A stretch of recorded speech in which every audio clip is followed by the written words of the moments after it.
I have noted with concern, there's been something that was happening in the social media, left, right, center, on the issue of Naguru-Nakawa land.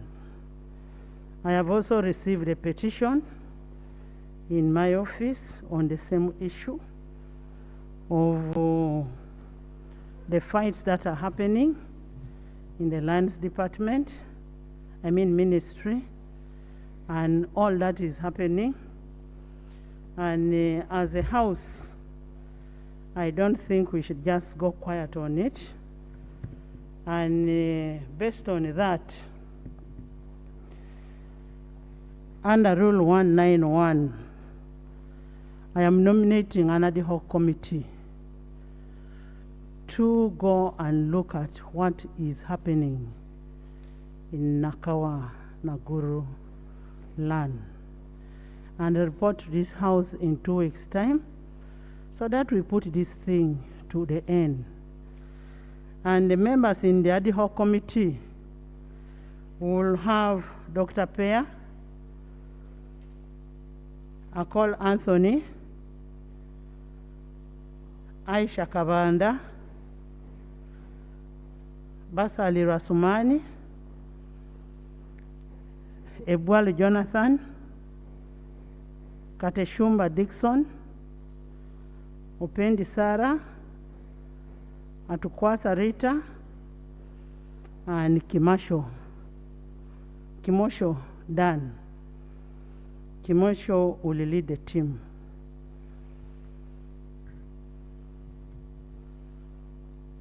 I now put a question that the above names be approved by this house to investigate on behalf of the house. Those in favor say unto the contrary, nay. The ayes have it. Members, the leader of opposition has a statement to make.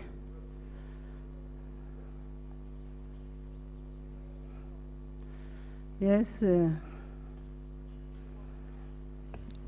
Right Honorable Speaker, I stand on procedure on your communication, Right Honorable Speaker, and I first want to thank you for the communication. However, Right Honorable Speaker, while you are communicating to this House this afternoon, you talked about the parish development model. And Right Honorable Speaker, as we talk now, there has been a procurement process for getting the EIT system that is going to manage the disbursement of the money for the parish development model. Honorable members, we are talking about 1 trillion Uganda shillings, because it's 100 million per parish. And this is about $285 million that is going to be disbursed. So they went ahead, honorable members, to start a procurement process to get an IT system, and this is allegedly Post Bank, Uganda. But honorable members and Right Honorable Speaker, this process was not followed. And when you read section 71(2) of the PPDA Act, the section provides that the bidding document shall fully, comprehensively detail the evaluation methods and criterion, which applies also to section 71(3), that no other, honorable members note this, no other evaluation criteria other than those that were stated in the bidding document shall be taken into account. What these people did is to bring in new criteria to fit their own sides and what they want.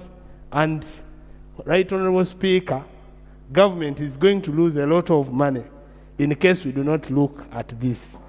I therefore move that would need to be procedurally right, Right Honorable Speaker, if we stopped this procurement process, so that we follow the laws of the land, Right Honorable Speaker, and independently tell these people to do procurement, and the minister explains to us that there is procurement and government does not lose any money. This is the Minister of Local Government, where the parish development model falls, the Honorable Raphael Magezi. So that the minister comes here, explains to us, and we hold the whole process so that government does not lose any money in the parish development model. Because, Right Honorable Speaker, whenever these big projects come, there are people who are just outside there waiting to get money out of it. This time round, Right Honourable Speaker, we as Parliament should stand to defend the parish development model so that Ugandans benefit 100%. So we need to be procedural, right, Honourable Speaker, to stop the process so that we get to know the Thank you. Madam Speaker, further procedure. Thank you. I thought it was a procedural matter, and we ought to get a response. Thank you, Honorable Commissioner. As Parliament, let's make sure that we don't lose any money in this process. Let's do our oversight role and ensure there is no mischarge, there is no wastage, there is no corruption in the process. So the Minister of Local Government should come up and report to the House. In the meantime, Post Bank should not continue with whatever they are doing. But we need a report from the Minister of Local Government. Yes. Madam Speaker. Yes. Thank you, Right Honourable Speaker. Right Honourable Speaker, as we wait for the Minister of Local Government to give a comprehensive statement, I wish to give this information to the House. Parish Development Model Funds, particularly the 100 million, which will go to the parish beginning next financial year, will be sent directly from finance to the beneficiary accounts. I am just wondering where this idea of Post Bank comes in, because as far as we are concerned, we will be sending monies to the accounts and there is no intermediary in between. So maybe if we could enhance with your information so that we get to know what to respond to. You know, information is power. Maybe for you, you may think it is going to go direct, whereas it has other information that shows that you look at the money which was given, the 100,000 cash bonanza. They said the money was going to go through direct to the beneficiaries, but it went through Post Bank. It went through Housing Finance. Yes. The Right Honourable Speaker, I want to give the Minister information that there was a procurement dated PBU/INCOS of 2021 number 002, and this is a procurement for installation and commissioning of an e-wallet solution for the parish development model. And this is a procurement in government, and the Honourable Minister should be aware. Procedure, Madam. Honourable Minister, you have heard? It's better you get that information for you to use it. Yes.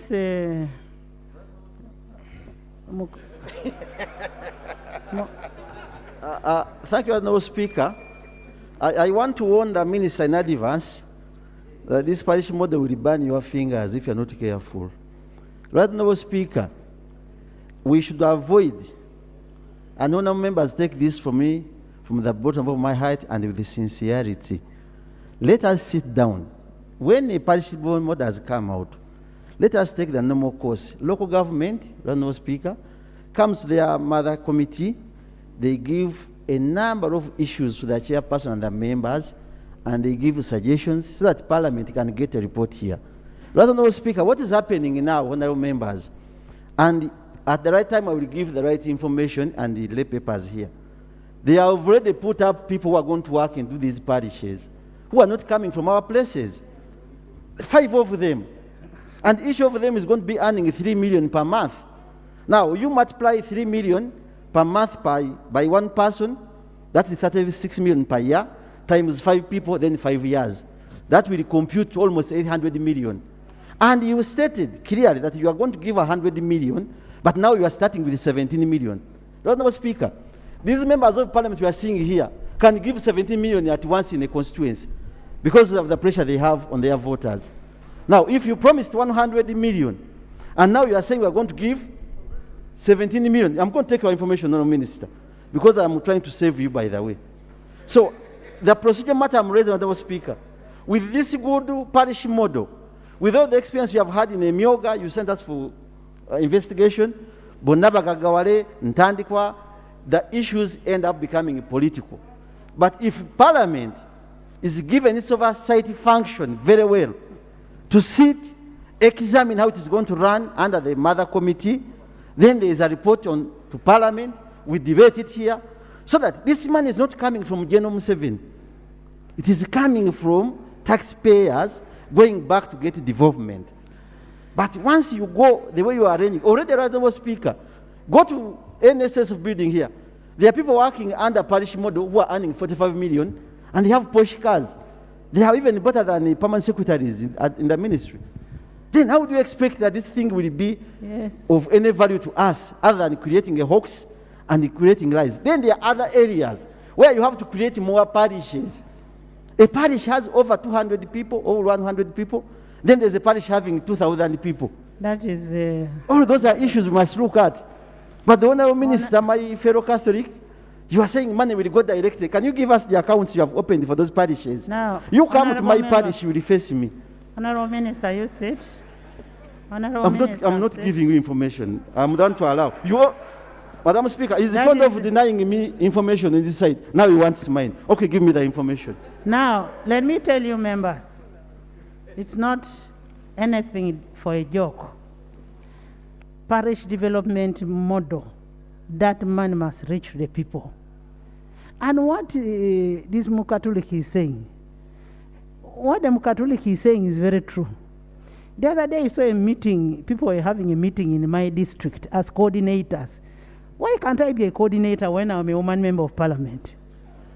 How do you bring people who even don't speak my language to be coordinators of a parish model in a certain area? I would also want to feel that I am part of the system because I need to come back to parliament. So why are you putting away the members of parliament? Let's have the members of parliament coordinate this thing, coordinate this process in their districts. We are not going... Madam Speaker. Madam Speaker. Thank you very much, Right Honourable Speaker.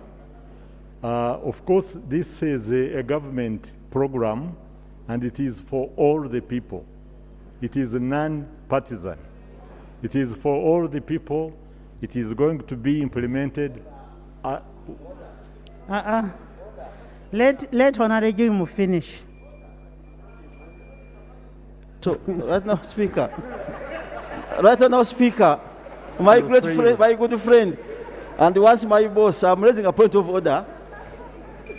Right now, Speaker, we saw the Honourable Minister is saying that this program is non-partisan. But when it came to invitation, I not see mine. And he was supposed to bring it to me himself. When it came to what? So for the launch of the parish model.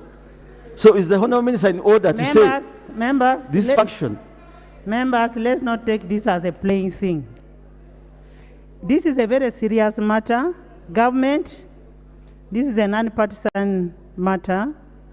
Two, we need the members of parliament to do their oversight role in their constituencies. We need full involvement of the members of parliament.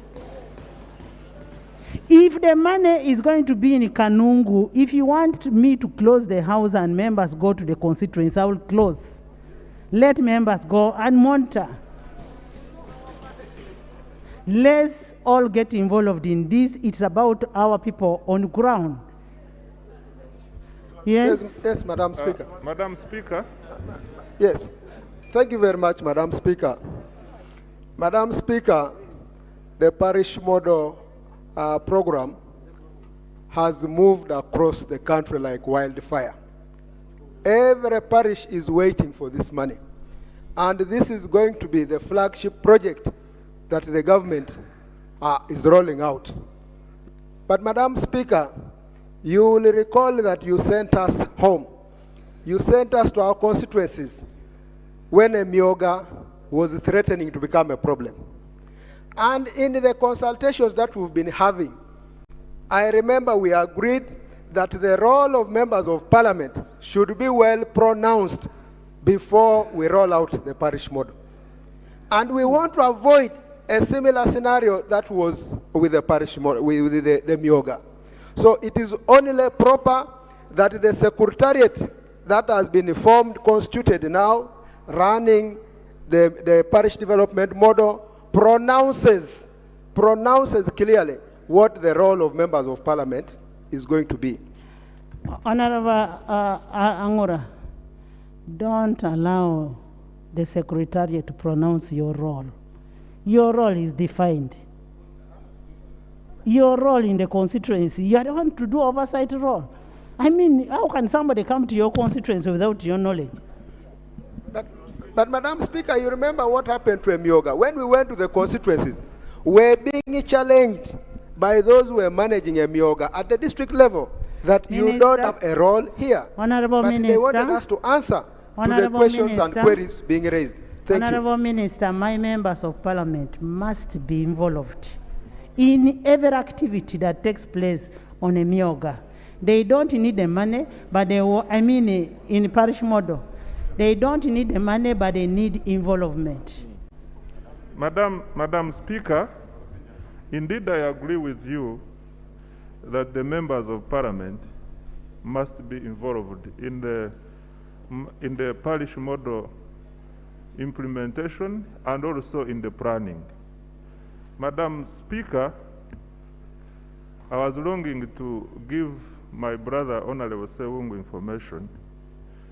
The information I wanted to give him and the House is that at every parish, we shall have a parish development committee.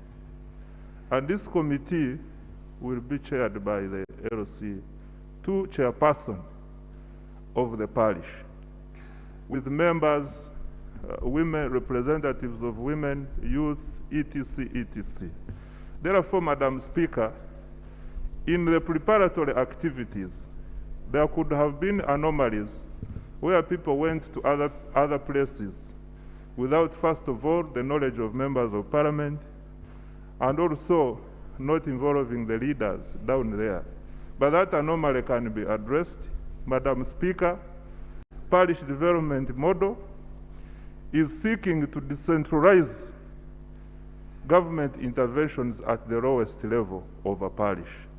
And that is why we have even said, with due respect to what Honorable Solomon is raising, we at Ministry of Finance, who control, by the way, the major pillar of financial inclusion in this parish development model arrangement, we have decided that we are not sending money to anybody other than a parish.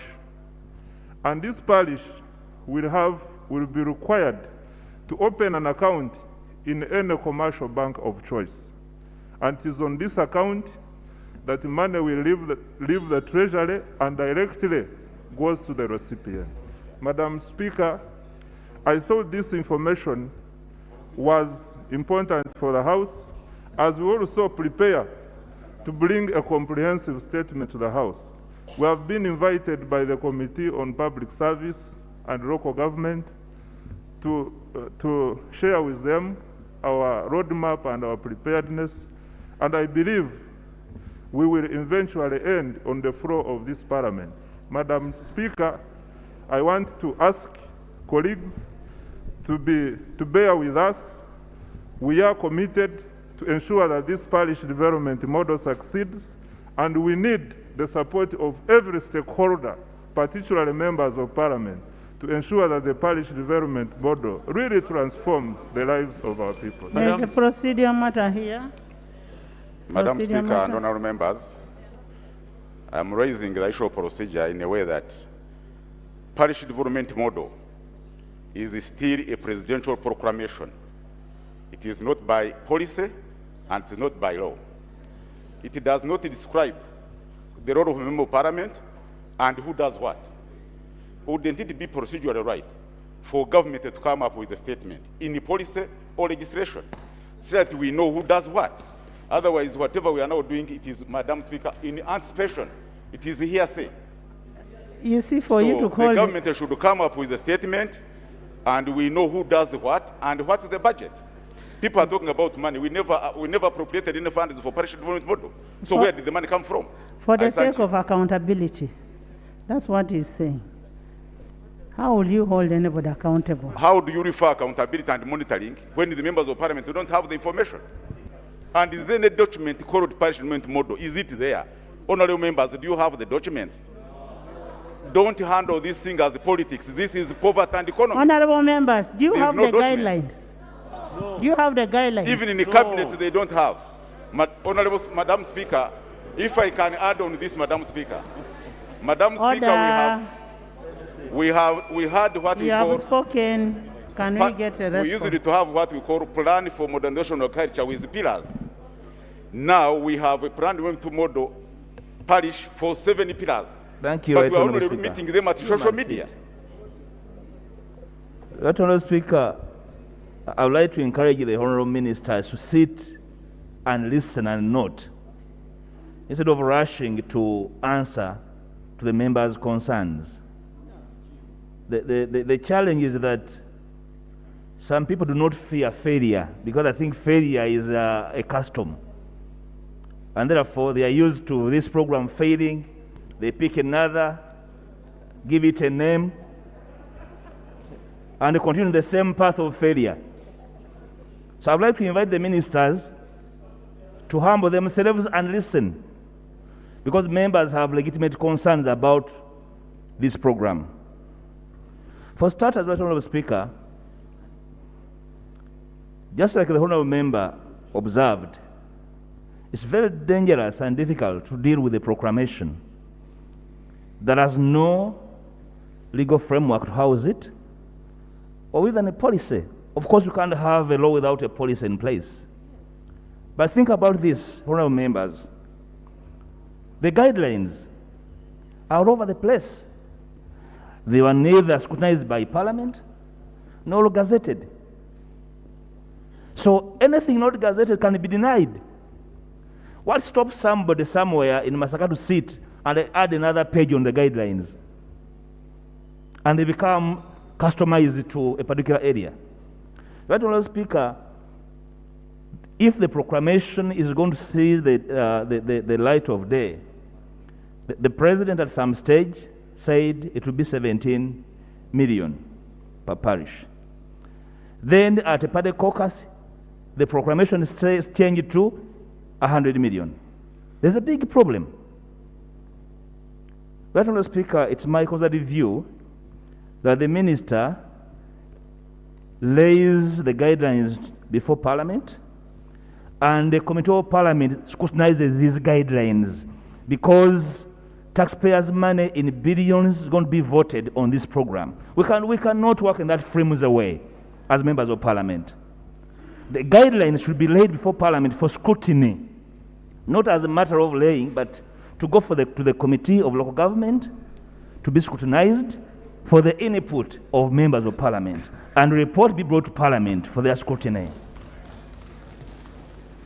Otherwise, I will lead the ASO to deny that program a budget without agreed upon guidelines by Parliament. 2, right, Honourable Speaker, 3 weeks ago or thereabout, Honourable Abedi Bwanika raised a matter related to the project, namely that the project on the face is supposed to be a community equalizer from the center.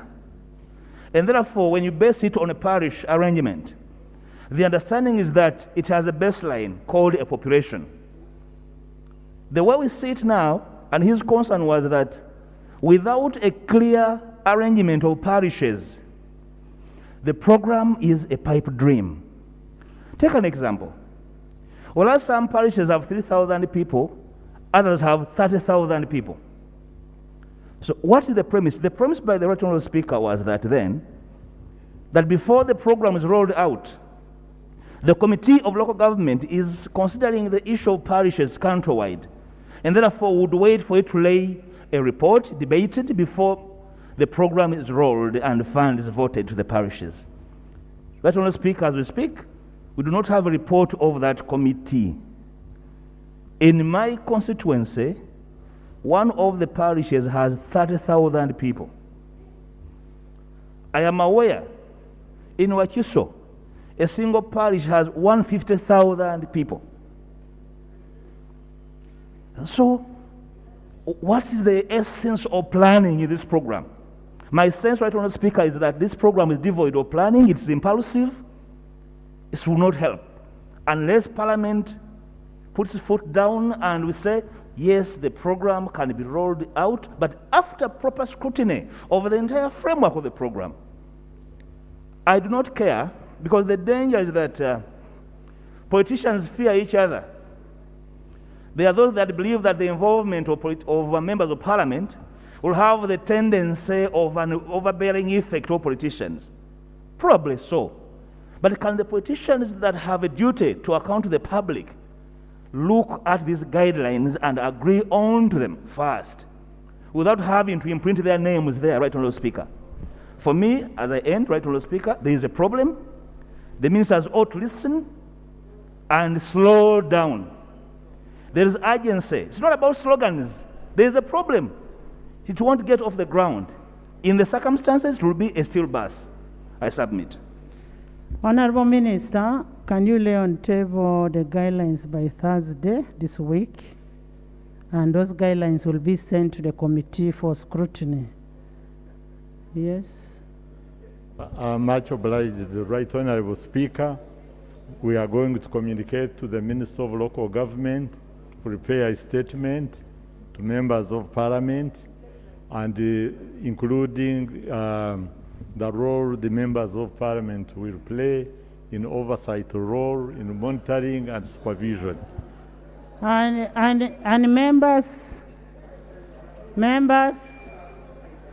members, we had sent a document to local government, Committee of Local Government on parishes.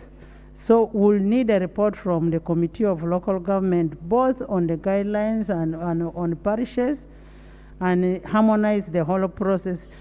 Honourable Sereko, I thought I was a chair.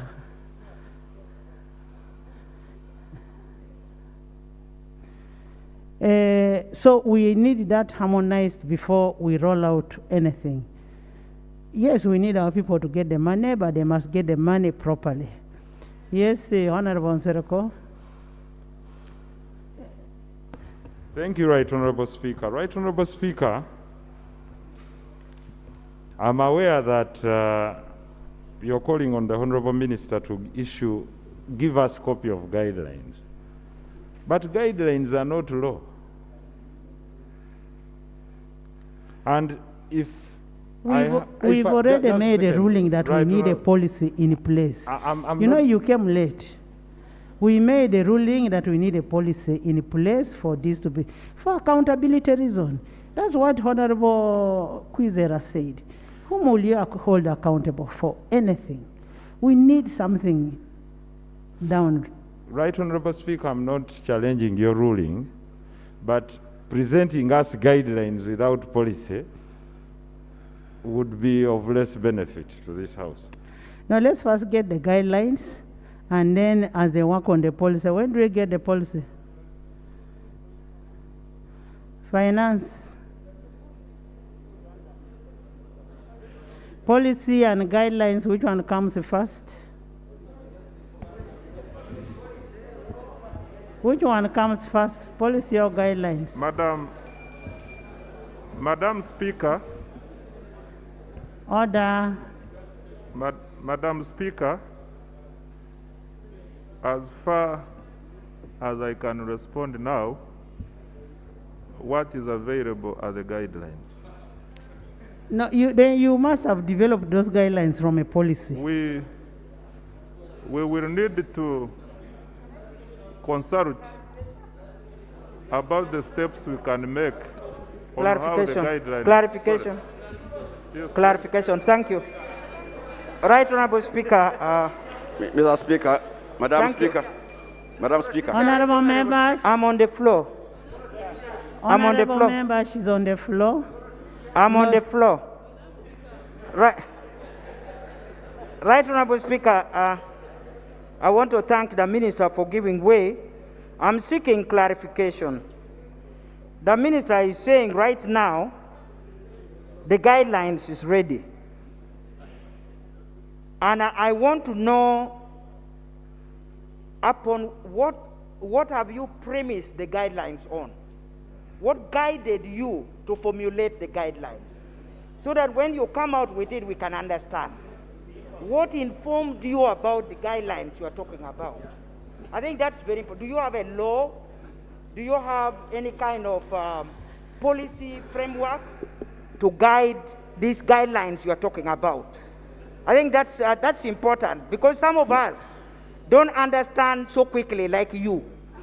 We want to go step by step.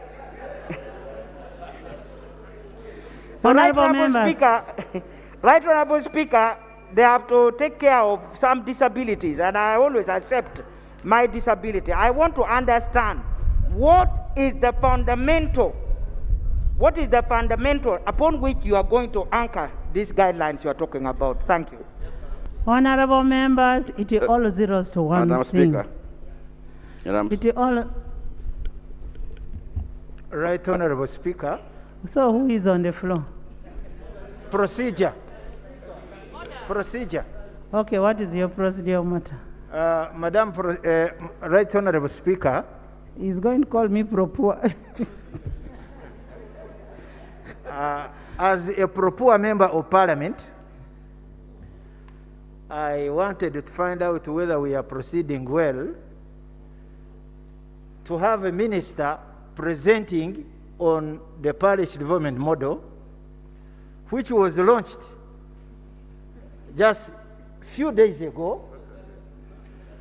And when they are asking him about the policy, the law, the guidelines, he's totally green and confused. I am asking, what did he launch? Honorable. What did he launch? Right Honorable Speaker. Honorable Tinker. I should have raised even a point of order. My minister is not green. My minister is not green, he's yellow. Madam Speaker. Thank you very much, Madam Speaker. I would like to request the minister to inform the country and the House. In Kibuku, when you are launching the parish model, the PSST came out and read out to groups where the Minister of Finance had already sent money. We would like you to inform the country. Where did you get that money from? Who budgeted for that money? How do you send money without guidelines? You have a lot of money that you don't know how to spend it. It was a show. Honorable Minister, can you please tell the country how are you spending our money? Right Honorable Speaker. Point of order. Order. Members, can we have some order? What is it? Thank you, Right Honorable Speaker. Right Honorable Speaker. Right Honorable Speaker, the President was very clear when he was appointing ministers. Honorable Jim Wes is the Minister for Security. Honorable Musasi is the Minister for Finance. Honorable Kabanda was very clear. The issue was coming from the Minister of Finance, and he asked the Minister of Finance to inform the House. I see Minister of Security moving very fast to the microphone. Can we have these clear roles, Madam Speaker? Procedure, Madam Speaker. Procedure, Madam Speaker. Order. Procedure, Madam Speaker. Order.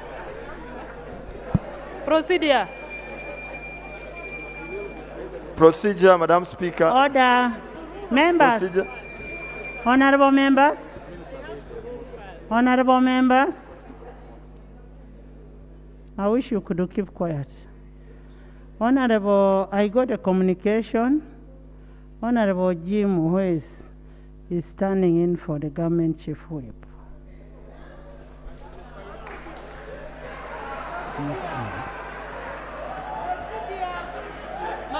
Honorable members. Honorable members. Procedure. Madam Speaker, I want to, I raise on a point of procedure. Clearly, Madam Speaker, the minister has been ambushed on the issue of the parish model. I therefore suggest, I'm the one speaking. Order. Order. Members, you're out of order. Madam, Order. are we proceeding right? Procedure. To question the minister, to put questions to the minister which he cannot answer now. Order. Madam Speaker, I suggest that we allow the minister time. Procedure. As you had already instructed. Procedure. He goes back, he prepares himself, Order. he comes with a proper answer to the questions that people are raising. Procedure, Madam. Honorable members. Procedure. Honorable members, I have Elijah. Speaker. Thank you, Madam. Procedure. Madam, thank you, Madam Speaker. Thank you, Madam, Right Honourable Speaker. First Thank you. We all know that guidelines emanate from policies in this House. And so when we hear about guidelines without a policy, it's absurd. Honourable Speaker, we want to say that as members of Parliament, we are aware of our oversight role. But history has shown, especially when you sent us to go and monitor Emyoga, we were nothing but pathologists who come to give post-mortem reports. Right, Honourable Speaker, we all want our people to benefit from the parish model. And that's why we are insisting that as members of Parliament, our oversight role should not be to bring post-mortem reports. Right, Honourable Speaker, we have heard that 17 million has already gone to some parishes. If you ask members of Parliament here who know that their districts have received those monies, I can assure you there might be none. So by doing this, we are already failing the same parish model that we support. Therefore, we want to ask the Honourable Minister, we are not being heard, we are not failing the government program, but we do not want to see the parish model fail, just like the past programs. Let us be involved, let us know, so that we can guide our people. I am still on the floor, Right Honourable Speaker. Right Honourable Speaker, when these government programs fail, the first people to be blamed are us, the members of Parliament. We therefore want to request you that we stop being pathologists, but we do our oversight role as is stated under the law. I thank you, Right Honourable Speaker. Honourable, thank you. One pertinent issue is post-mortem. Let's not do the post-mortem activity as members of Parliament. Let's make sure that we define how the money is going, how it is being utilized, who is the beneficiary, from the word go. I want us to have a whole day of discussion for parish model. Yes. On Thursday, the ministers responsible should come and give us the policies, the guidelines, the criteria, everything in terms of parish model. We will give the whole Thursday to parish model.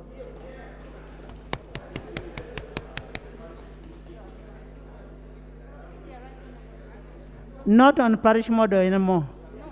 Next item. Item 3. Search Kubo.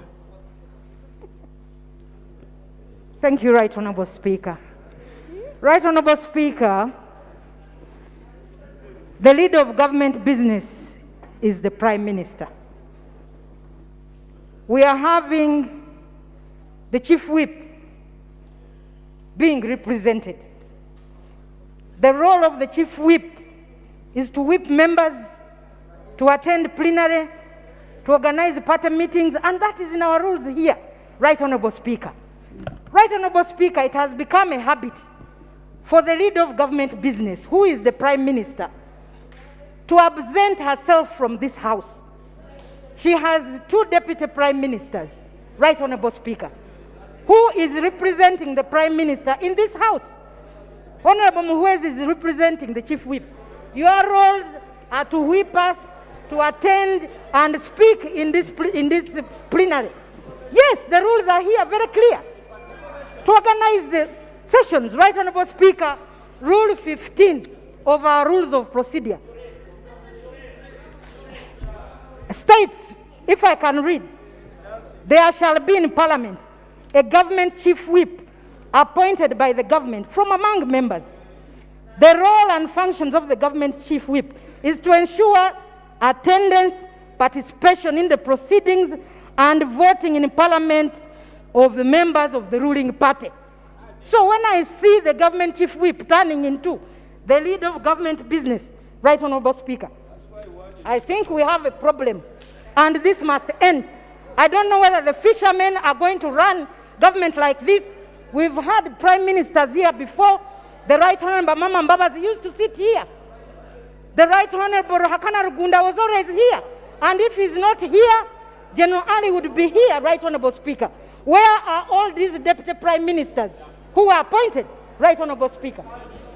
So, Right Honorable Speaker, I think the procedural point that I'm raising, is it in order for us to constantly see the government chief whip standing up to take over the role of leader of government business when his work is to whip us, and we are here? Thank you, Right Honorable Speaker. Honorable members,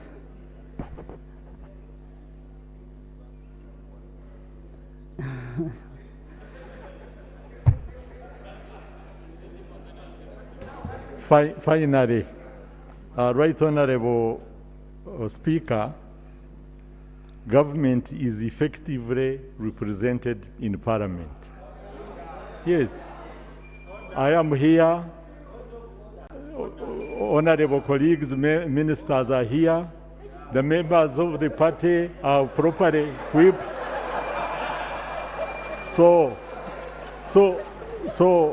Government is represented. The Right Honorable Prime Minister would have loved to be here, but there is an order. She is right now indisposed. Order from. But she sent me here to represent her in Parliament. Honorable James. Order. Right Honorable Speaker, it's at pain to bring a point of order this senior member, who is even counsel, a lawyer by profession. The honorable member, Honorable Salo Pendi, has just read out the rules of this House and has defined who a chief whip is and the leader of government business.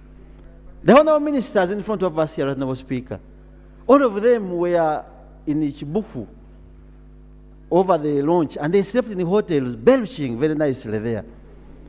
Because they were whipped by the Prime Minister, because they were going for parish model. When it comes to Parliament, they are not around.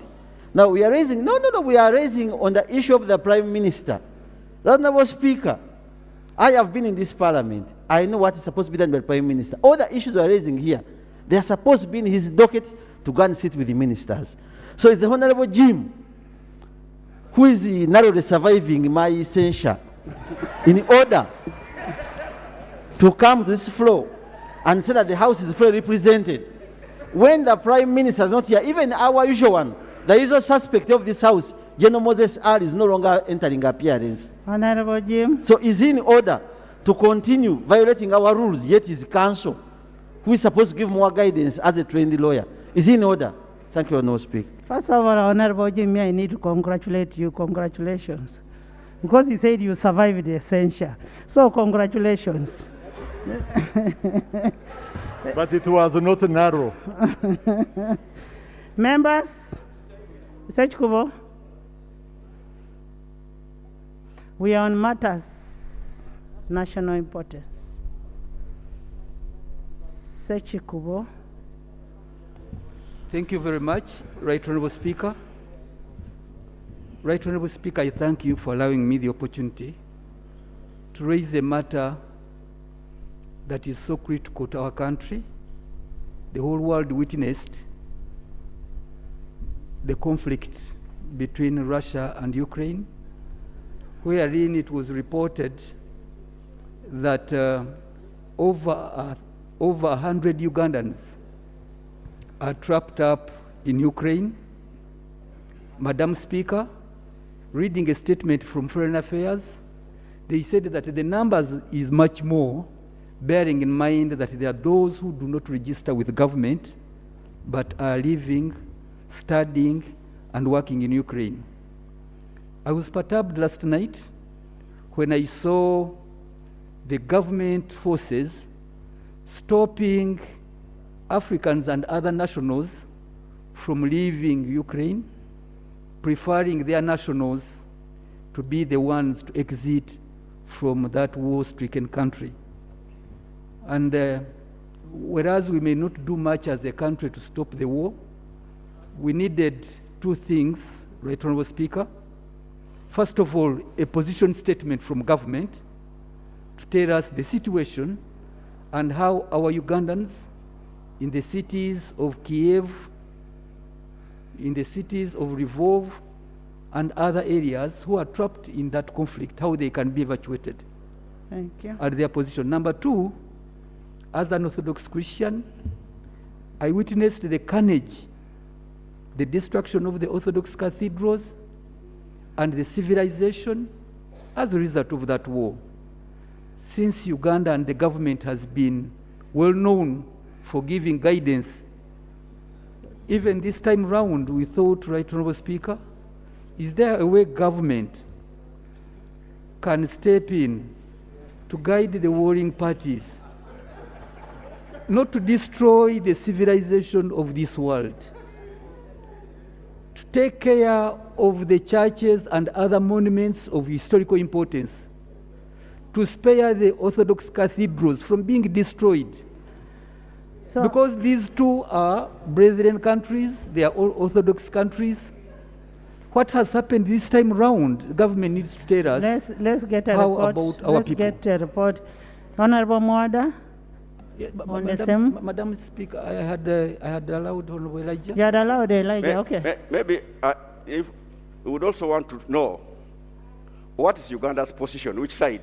Because we have seen, Madam Speaker, because we have seen some people tweeting that they are taking sides with one side. Can we have a position from the Minister of Foreign Affairs? That is not correct. We shall not want to know Uganda's side. Yes. Thank you. Thank you, Right Honourable Speaker.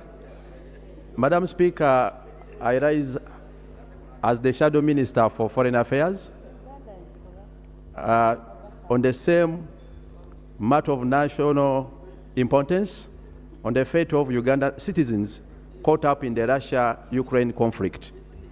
Madam Speaker, for a while there has been tensions between Ukraine and Russia that have now escalated. We have known the facts. Do you have the same prayers? Just give us the prayers. Madam Speaker, we pray that government, I pray that government, especially through Minister of Foreign Affairs, briefs Parliament on the total number of Ugandans trapped in Ukraine and Russia, and the measures being undertaken by government to ensure safety and evacuation of Ugandans caught up in the conflict. I'm privy to information, Madam Speaker, that a number of African nationals, including Ugandans, are being pulled out the passenger train for those escaping the crisis in Ukraine. And we need a clear government response to ensure safety of our nationals. I beg to move. Foreign Affairs should give us, Minister. Thank you very much, Right Honourable Speaker. The Minister of Foreign Affairs will come to Parliament and give a statement. Let him give us a report on Tuesday. On Tuesday. This. Thank you very much. Because he needs to get all the data. Honorable members, why I'm saying on Tuesday, because he needs to get all the data, all the information.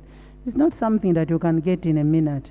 So let him not come with a haphazard information, and then he will say I was not given enough time. Sereko? Tuesday is Women's Day.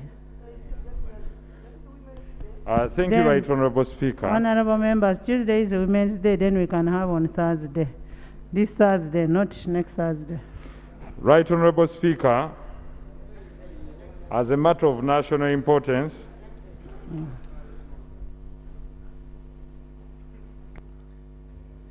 Right Honourable Speaker, as a matter of national importance, everywhere you pass at the moment, people are throwing up hands towards us and seeking our views on the rising prices of goods and services. We've sat in this house number of times, and I seek your wise counsel, Right Honourable Speaker. And what started as fuel inflation has now shifted to commodities, etc. People are worried that basic commodities they use at home are now at runaway prices. Soap, a bar, the price is at about 9,000 to 10,000 shillings depending on where you are. That has moved to basics like sugar, salt, and all other commodities. Well knowing that when we are here, what started as a small pimple has now turned into a boil. When we talked about the fuel prices, we were given confidence from the bench that side that they will come up with a conclusive report on the monitoring mechanism they have used on fuel dealers about the soaring prices. But up to now, it's a month and we see nothing. What started small has now translated to other commodities. Yes. Honourable members, we may be here and at least we can afford. But now the person who is being paid 500,000 shillings, 700,000, a teacher, a serviceman, a doctor, and even all other people in their small spheres have not increased on their income. Therefore, the basket of goods and services that they can attain is narrowing every single day. And we also know information. Okay. Thank you. Right Honourable Speaker, I am listed to give a matter of national importance, which is exactly what he's raising. However, Right Honourable Speaker, from the information that I have, actually UBOS says the price of these commodities, specifically soap and detergents, has gone up by 85%. And that is extremely high. Right Honourable Speaker, the manufacturers are actually blaming government for imposing an import duty on the raw materials that they use, that they add to produce soap and other detergents. The import duty is at 10%. And previously, these raw materials were zero rated. So, Right Honourable Speaker, as the Minister gets up to respond, can he tell us exactly what we can do? If the problem is the import duty, then we can actually do away with the import duty, because actually from the experts, they say that the crude oil that we produce in country is not sufficient for them to use to produce the soap and other detergents that we actually utilize, and part of which is also exported to DRC and other parts of the country. So, Right Honourable Speaker, there is fuel, but there is also the issue of import duty, which we need to address. Can you summarize? Thank you for the information, Honourable colleague. But notwithstanding, out of courtesy, Right Honourable. Further information, Right Honourable Speaker. Right Honourable Speaker, I come from Busoga, where growing crops and farming is the only activity we have. And Right Honourable Speaker, we have a policy that agricultural inputs are normally not taxed. But the farmers in our area now are failing because the price for fertilizers that are used for these agricultural inputs, Right Honourable Speaker, has not only tripled but multiplied by 4. One example is DAP that normally we use for maize. Previously, Right Honourable Speaker, DAP has been at 1,000, it's now at 60,000. So farmers are now wondering what to do next. Next, your prayers? Thank you, Right Honourable Speaker. We've got the issues. Further information. Thank you very much. Right Honourable Speaker, whereas the prices of essential commodities are going up, the prices of produce, that is maize and the beans which are collected from rural places, from farmers, are going down. The reason is that those who go to collect this produce first factor in the amount of money they are spending on fuel to go and collect those produce. So we want the government to tell us what is going to happen. You are introducing parish development model. And how are you going to deal with this problem? Thank you for the information, Honourable colleague. But you see, there was a report on fuel that was brought by a committee of tourism. And the committee had made several recommendations. I don't know why we have not implemented the recommendations. And of course, it's not only fuel that is causing that. It is also what Honourable Sarah was mentioning, the taxes. And can you give your prayers? Right Honourable Speaker, just like the Honourable Theodore Sechku has talked about the war, we are yet to feel more impact. Aware that people are struggling with payment of loans, and aware that interest rates have not gone down, and aware that we shall have natural shortages of wheat and other importable goods and commodities as a result of war.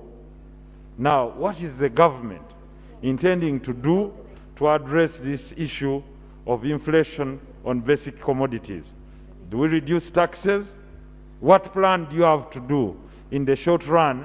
Because we also know that soon children will break off for half term, first term, and the parents will be looking for money and commodities to sustain and take their children back to school. Finance.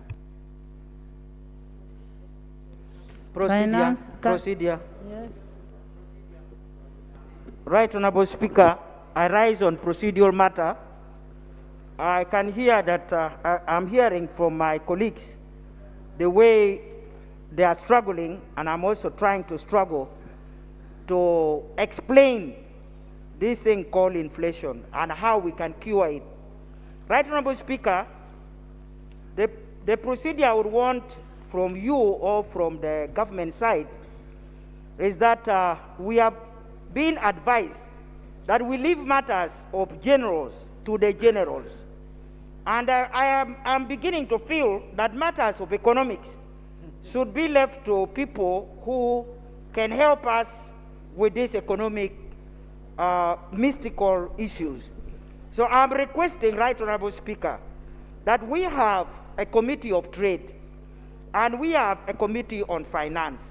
Can the two meet and be able to get for us experts to analyze? Because this matter is becoming global, it's not only Uganda. We need to understand it better because we are going from bad to worse. So I think, Right Honourable Speaker, my concern, if we could get experts, and indeed we have in this House, to explain to us and guide the government appropriately. You can see how the government is represented. If we are going to rely on the government to give us the solution, we'll wait until 2026. But for now, since it is urgent, we need to get our own committees to do the analysis and guide us appropriately. Right Honourable Speaker, can you guide us? Thank you. Honorable Minister of Finance, first tell us what is happening. Thank you, Madam Speaker.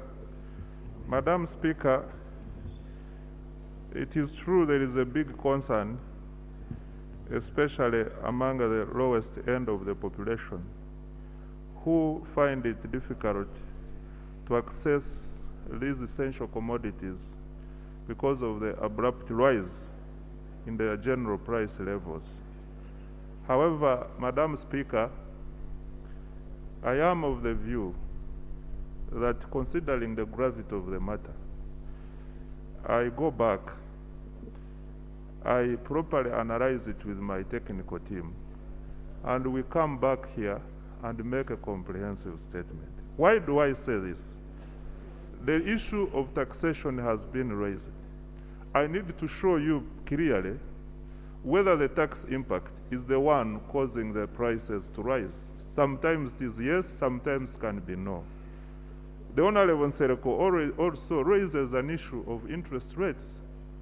From the best of my knowledge, we have been reducing the CBR to the lowest levels possible. Madam Speaker, now the CBR, as I speak now, is at 6.5%, but we continue to see interest rates rising. So we need to study this. For instance, my OB from Makerere, my former Guild President, Honorable Chivaja, is saying that fertilizers are taxed. I need to understand which kind of tax is this, because as far as I'm concerned, Madam Speaker, I know fertilizers are VAT exempt. Therefore, I need time, Madam Speaker, to go back, we study this, come back to the House and give a comprehensive statement. Clarification. Honorable Minister, Clarification. this is a very serious matter.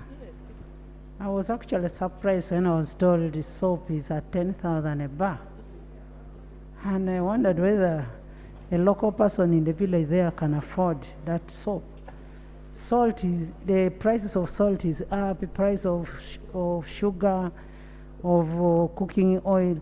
This is something you need to act on very, very fast. You may talk of analysis, but you need to act on it very, very fast. Because it is affecting a local person down there. It may not affect us here, but it is affecting a local person down there because of their income. Their income does not change like us. For us, at least we can be able to afford. But a local person, your voter down there, needs to be rescued in this matter. Clarification. So we need URA, former customs. Thank you very much, Madam Speaker, and thank you, Honorable Minister, for the response. I think that we need government to be very clear. If you compare this year, the inflation has risen from 3% to 5%. And that is more than what we have seen in the last couple of years. And we are wondering what is actually driving this inflation. Recently, I was in the supermarket, and I saw the flood of people rushing to get soap because it was on a discount. Recently, we had a problem of fuel, and the situation was caused by the interruption at the border.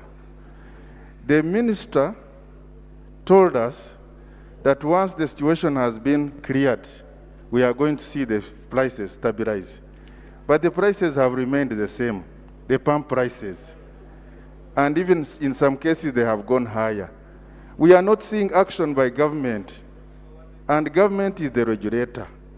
So, Right Honorable Speaker, as much as the minister is asking us for time, but we want to see some action. We have seen threats to the fuel companies, but none of them has been affected. We are seeing inflation going up, yet there is food production in the country. So what is driving this inflation? We need clear answers and not threats without action. Actually, me, I have not seen the threats to the fuel companies. Because we agreed in this house that the so-called threats, the letters they were writing to those institutions must be brought here as evidence. But we have not seen. Madam Speaker. Thank you, Madam Speaker. Thank you very much. Let the shadow finance first. Right Honorable Speaker, I thank you for this opportunity. Some of the challenges we have are the after global effects on COVID. COVID constrained the supply chain of all materials globally. And because most of our industries, the supply chain, the imports, the raw materials are imported, there was an increase because of the labor costs, because of the time people were working. But most countries, and the World Bank in particular, predicted this to happen. And the IMF availed the resources in a stimulus to help global economies. Now the question we must ask the Minister of Finance, what happened and who used and how did you apply the stimulus money that should have alleviated this challenge?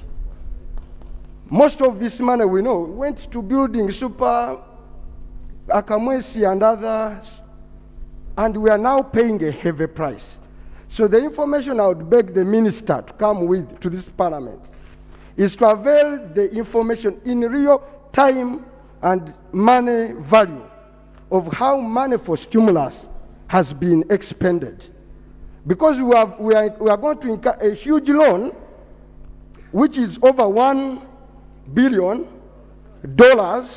that was made to address the COVID effects. So as the Minister of Finance comes on the floor, let them detail which company, which agency, which department has absorbed the money we've borrowed.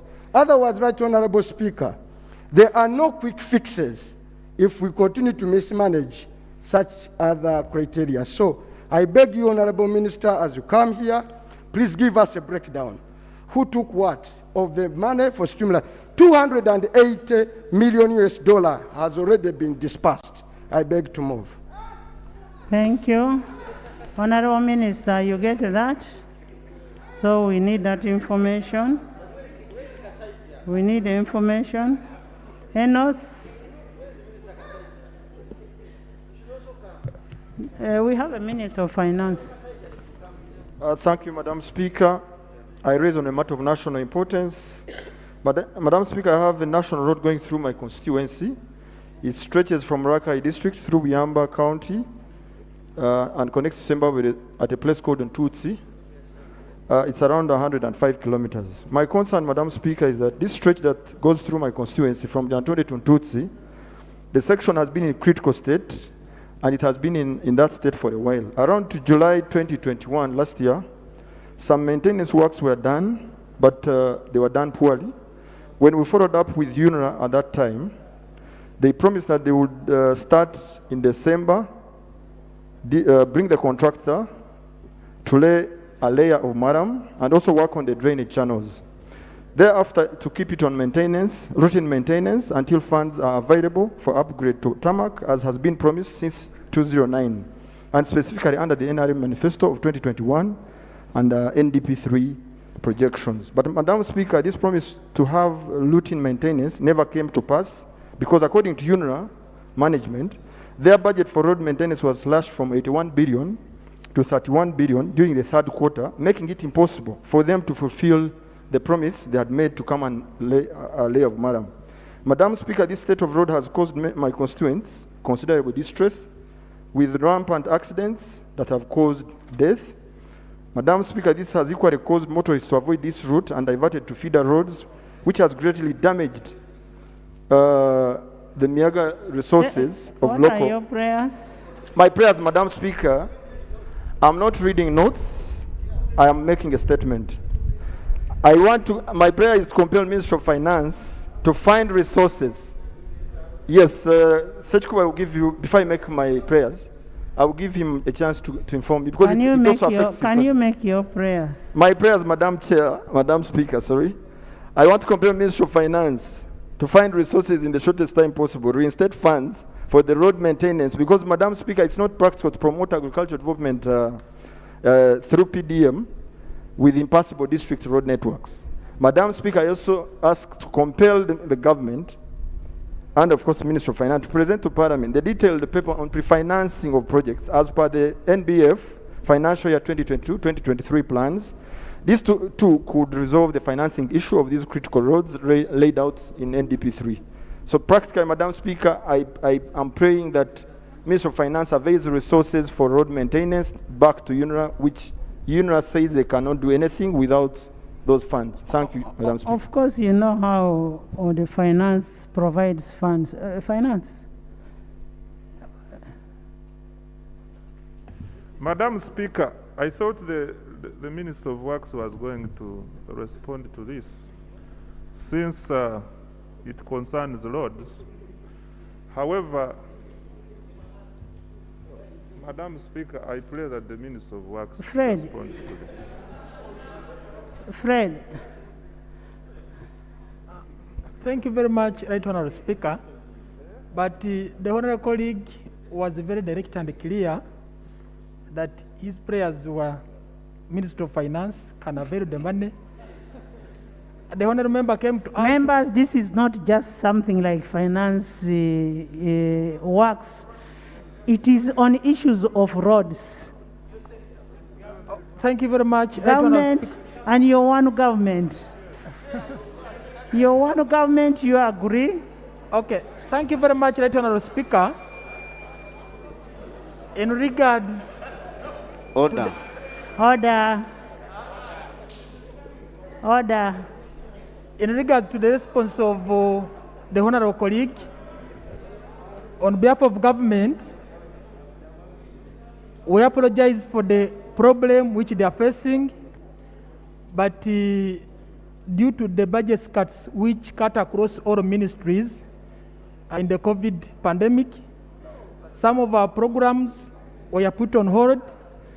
So the Honourable colleague has ever contacted the Ministry of Works and Transport, and we told him we are still negotiating with finance so that they avail to us funds, and once funds are available, we shall work on the problem. Thank you very much. Order. Sechkubo, you leave the young man. Sechkubo. Honourable Minister, you need to handle the issue of NOS and you and Works. And see, if the money is not there, you put in the next budget to ensure that you work on that issue.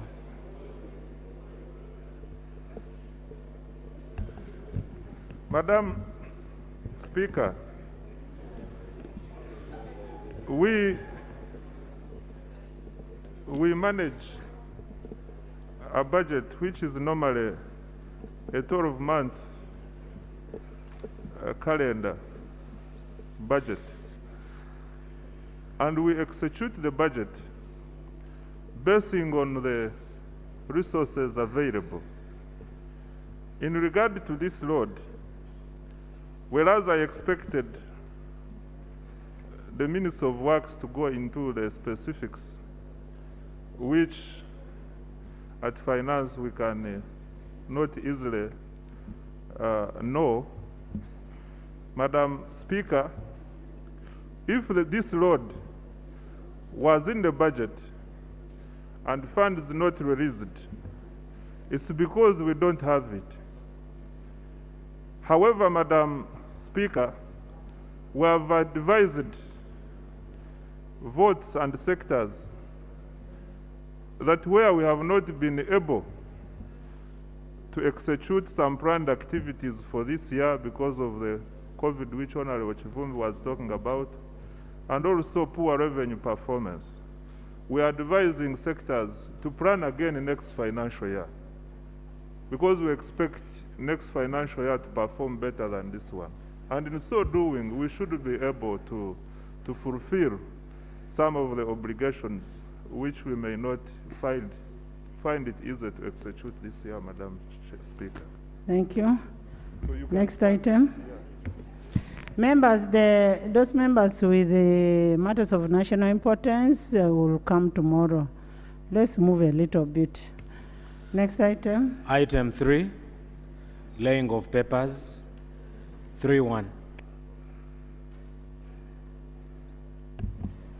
Right Honorable Speaker, I beg to lay on table the proposal to borrow up to 20 million United States dollars from the Arab Bank for Economic Development in Africa, BADEA, 30 million United States dollars from the Saudi Fund for Development, and 20 million United States dollars from the OPEC Fund for International Development for the construction and equipping of the Uganda Heart Institute project. I beg to lay Right Honorable Speaker. Yes, procedure. After I have laid. You lay the paper, and I'm referring the paper to the Committee of National Economy. Referring the paper to National Economy for consideration. Right Honorable Speaker, I want to thank the Honorable Minister for the many times the Minister has come to ask for loans from this Parliament. Right Honorable Speaker. Right Honorable Speaker, it was in about 2014, Right Honorable Speaker, 2018, I've recalled very well, Right Honorable Speaker. The Minister came to this house, the then Minister, Honorable David Bahati, came to this Parliament and requested for a loan to construct the Lubowa specialized hospital. Right Honorable Speaker. I remember that time, I was the one mobilizing members to support the loan. And Right Honorable Speaker, the Minister committed and said government is going to give promissory notes. And these are like checks, Right Honorable Speaker. Right Honorable Speaker, as we speak today, Lubowa Specialized Hospital that was supposed to save us medical tourism is nowhere. This is, Right Honorable Speaker, this is almost the 4th year. Right Honorable Speaker, whereas we have the heart to support the Uganda Heart Institute because it touches all of us. But would it not be procedural right for the ministry to first give us accountability on the other previous loans that we passed in this Parliament, so that we give this one with the confidence that they are actually going to do the work? Right Honorable Speaker. Thank you. By the way, this one has just been referred to the committee for consideration. It is not for debate. But what Solomon is raising is very pertinent. What happened to Lubowa? What is happening? The House is demanding to know what is happening to the Lubowa Lubowa what? Specialized hospital. So can we have information on what is happening to the Lubowa? Wait before you come. Right Honorable Speaker, I'm going to make sure that the relevant minister comes here and reports on the Lubowa hospital plan. Information. Krishna will come. Yes. Madam Speaker. Let the shadow first. Thank you, Madam Speaker. Madam Speaker. Right Honorable Speaker, I thank you for the opportunity. Madam Speaker. Christine, let the shadow finish. Right Honorable Speaker, the challenge, the traditional way we've been handling loans is for government to come here and lay a loan request. Of late, in the committees where we've been with them, they are realizing a lot of unabsorbability of the loans they request for. So government committed to come along with laying of papers, a full feasibility study, an implementation plan, and all other documents to accompany loan requests. Because without these documents, that's where we land where we are with the Roboa. They come and ask for money, which is the easiest thing to do. And then afterwards, they have no feasibility study, they have no accompanying implementation plans, and that is what hit Roboa. Honorable, my brother, by then was the Deputy Chief Whip. We raised the same issues on Roboa, right, Honorable Speaker. We said we don't see the feasibility study. We don't see the implementation plan. We don't see the competence of the person who was borrowing the money. We are dealing with somebody dealing in furniture. Now the information I have, she's now dealing in coffee. This is the person that really we gave money to implement a project of 375 million US dollars.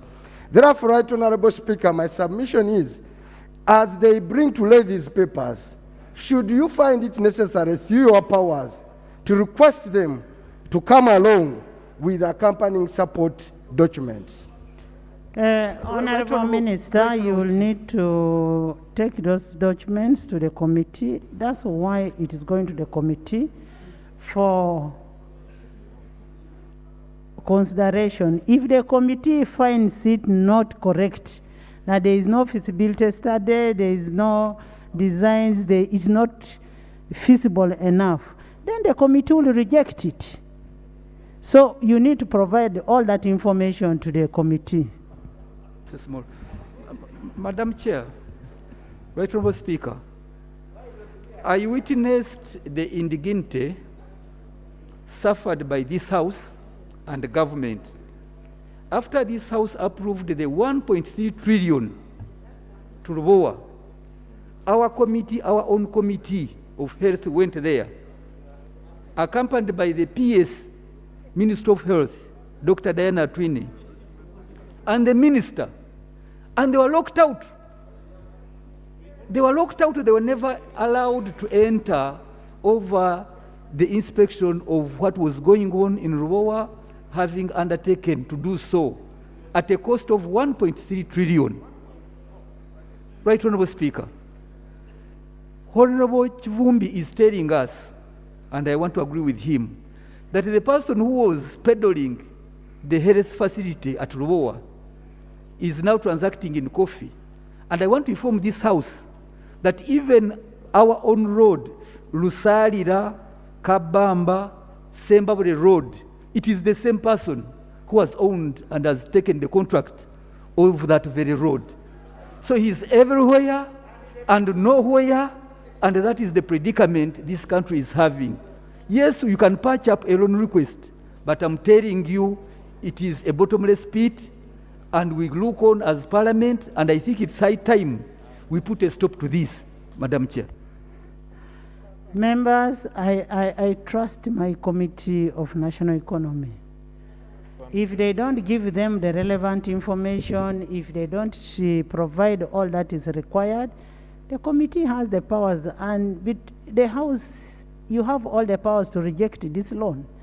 So let's get report from the committee on the loan that is being asked for, but at the same time, we also need a report on Roboa. Guidance, Madam Speaker. Madam, say something, Madam Yes. Speaker. Guidance. Madam Speaker. Guidance, Madam Speaker. I thought. Guidance. I thought. Madam Speaker. Just a minute, Nathan, just a minute. He's presenting some. The same thing, it's the same issue. I'm trying to advise him. Nathan.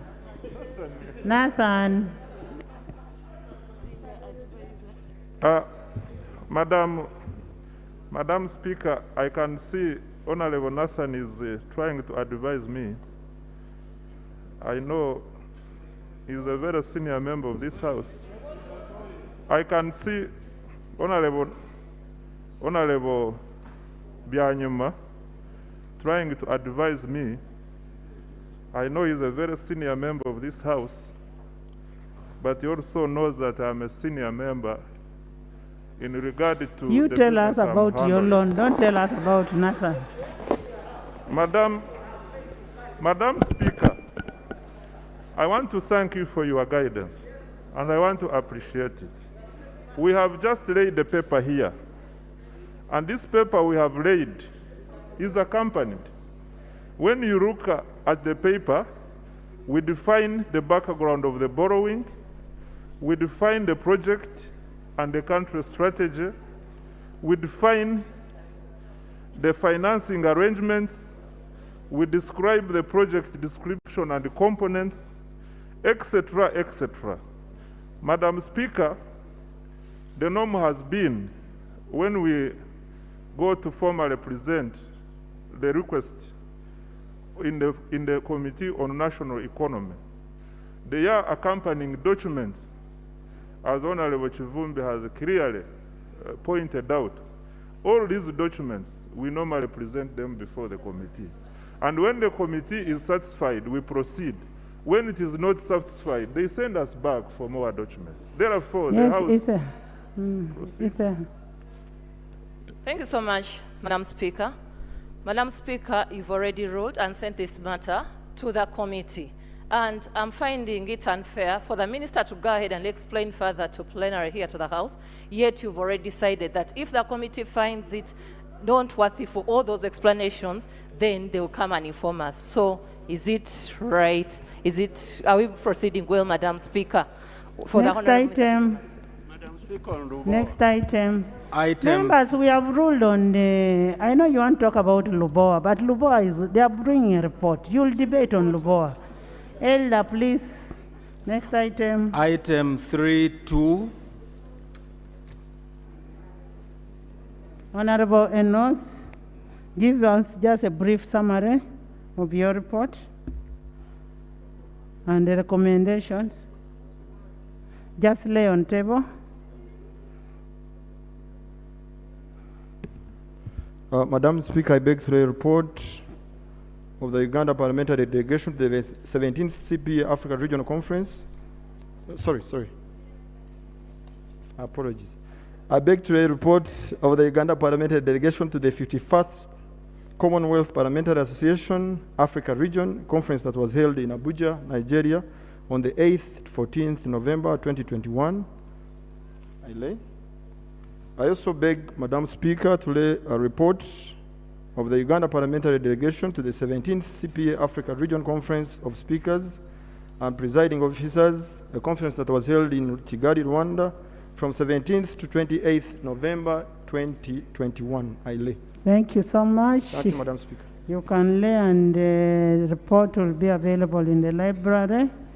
If you want to read it, you can read and get some highlights on it. Thank you. Item 3.4.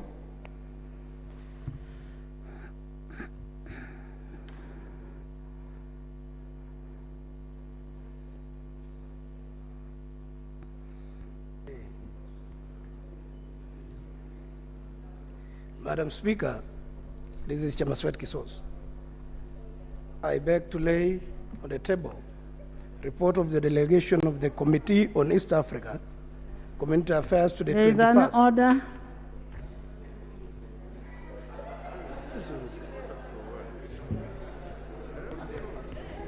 Right Honorable Speaker, I'm here to raise a point of order to the member representing. Is he dressed well to be in Parliament or to be in the House today? You are in a vest and you are on the floor of Parliament. Right Honorable Speaker, is it order? No, you open and we see. Are you in order?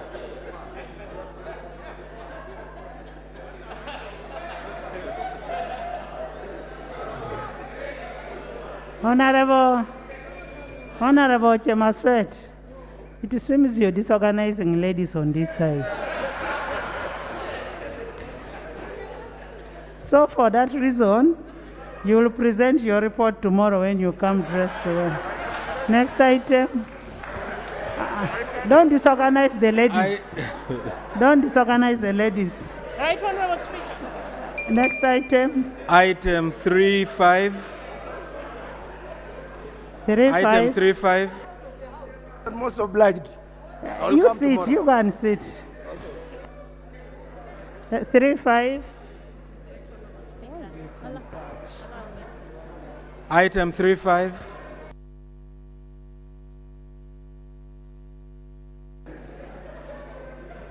Honorable members, we are going to the next item. Honorable Basalirwa, please present a brief summary of your report and the highlights of the key lessons that you learned from there, and then the recommendations for better performance. Thank you very much. That is in accordance to Rule 33, Sub-Rule 2 of our Rules of Procedure. Thank you very much, Right Honourable Speaker. Right Honourable Speaker, this is a report of the Parliament of Uganda Sports Club on the participation in the 11th edition of the East African Community Inter-parliamentary Games.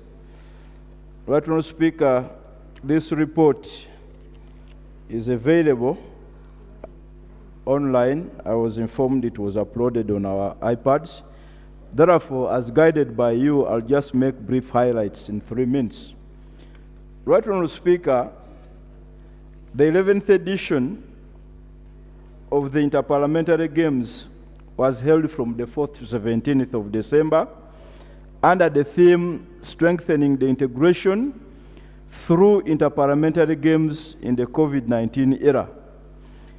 The Commission facilitated the teams by availing the training venues, security, refreshments, as well as logistics.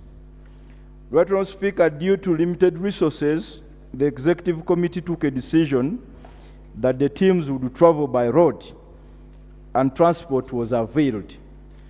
Right Honourable Speaker, the Commission also provided the uniforms and tracksuits to the teams. Right Honourable Speaker, I also want to mention that the teams participated in all the games with other countries, including Burundi, the East African Legislative Assembly, the National Assembly of Kenya, Tanzania, South Sudan, and Zanzibar as a guest team. Right Honourable Speaker, there were competitions in athletics, basketball, darts for members with disabilities, football, golf, netball, volleyball, and tug of war. Right Honourable Speaker, I want to report on the performance and results briefly. Athletics. The Parliament of Uganda athletics team participated in all the 8 events: the 100 meters, 200, 400, 800, 1,500, 4x100, 4x400 meters, and the walking race. The team won 3 golden trophies for the athletics. The overall winner, the athletics men's champions, and the athletics women's champions. And overall, the team won 36 medals for Parliament of Uganda. Right Honourable Speaker, we also participated in a tug of war. Where are the medals? Right Honourable Speaker, maybe for information purposes, I am going to... Oh, yes. Why don't you... Thank you, Honourable, and thank you for giving me way, because we all come from Bujiri. Right Honourable Speaker, the Honourable Vasali Rasman is talking of something that is making me very happy as a Member of Parliament, because we won several medals. But I wanted to know which particular medals, and which, because the members are here, we want to thank for them. Mention the names of the members that won for us the medals so that we clap for them, Right Honourable Speaker. At least mention the names so that is captured in the Hansard and the the record of this Parliament. Honourable Basalirwa, you have a list of people who got medals. Mention the people who got medals, and we appreciate them. They did a good job for us. Thank you very much, Right Honourable Speaker. Right Honourable Speaker, there are 2 things I'm going to do towards the end of this exercise, present the trophies, but also read out the list. If you look at this document, Right Honourable Speaker, every detail is present. Maybe my brother, Honourable Serwanyi, who was in Jema before he moved to NRM, if he was patient, he would have had the names. So, Right Honourable Speaker, in tug of war, we competed in tug of war for both men and women categories, and Uganda finished in 3rd position for men's category and 4th in women's category. Football. Right Honourable Speaker, the Parliament of Uganda played all the games except the one of Tanzania, which was abandoned due to bad officiation by the local and unqualified referees. Uganda being the defending champions, we finished 4th because Tanzania and Uganda game was decided against Uganda, having protested not to play.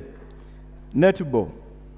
Right Honourable Speaker, I wish to mention that Uganda, who are defending champions in netball this time round, finished in 3rd position. Volleyball. The men's team played a total of 5 matches, and I also want to mention that the women's team, on the other hand, played 4 matches. Uganda finished in 4th position for both the men's and women's category. Basketball. I want to mention, Right Honourable Speaker, that Uganda men's basketball team finished 2nd to Tanzania, and the women's basketball team also finished 2nd. Names of medal awardees. I now come to the issue raised by my brother, the Honourable Serwanyi.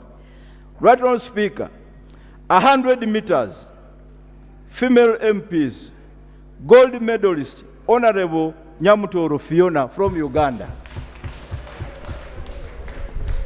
Congratulations. In that very same category, silver medal, Honourable Alobo Joan Achom from Uganda. Congratulations, Honourable Alobo. We took that race. Thank you. 100 meters, male MPs, gold medalist, the Honourable Francis Zake Butebi. Congratulations. Congratulations. Thank you. Thank you. Bronze medalist, the Honourable Odoi Onen from Uganda. Thank you. Congratulations. 200 meters, female MPs, gold medalist, Honourable Nyamutoro Fiona from Uganda. Congratulations. Silver medal, Honourable Alobo Joan Achom from Uganda. Congratulations, Joan. 200 meters. Joan, you first stand. People are asking who is Joan. Stand up. Thank you. 200 meters, Right Honourable Speaker, male MPs, silver medal, Honourable Okirol Bosco. Honourable Okirol Kongs. Thank you. 400 meters, female MPs, silver medalist, Honourable Mugabe Susan. Congratulations, Sue. Where is Susan? Bronze medalist, Honourable Abeja Susan from Uganda.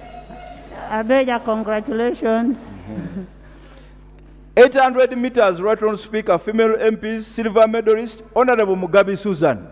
Susan Kongs. Bronze medalist, Honourable Auma Helen Wandera. Congratulations. 1,500 meters, female MPs, silver medalist, Honourable Mugabe Susan. Congratulations, Susan. Bronze medalist, Honourable Adeke Anne Ebaju. Congratulations. 1,500 meters, male MPs, gold medalist, Honourable Mbwateka Mwagafa. Silver medalist, Honourable Julius Achon.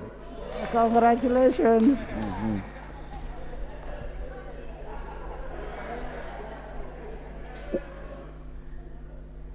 Walking race, Right Honourable Speaker. Female MPs, gold medalist, Honourable Akelo Christine. Congratulations, Christine. Bronze medalist, Honourable Abeja Susan. male MPs walking race, gold medalist, Honorable Chan Patrick. Congratulations.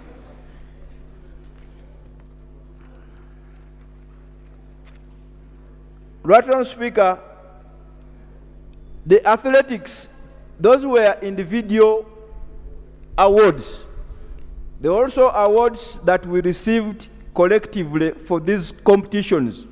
In athletics, Uganda was awarded as the best female athletics team. It also received a medal for the best male athletics team. Congratulations. And overall athletics team. Tug of war. The male MP's Right Honourable Speaker received a bronze medal. Congratulations. The female MPs received silver. In basketball, the male MPs received silver. In golf, Right Honourable Speaker, Uganda was voted as having the best female golf team.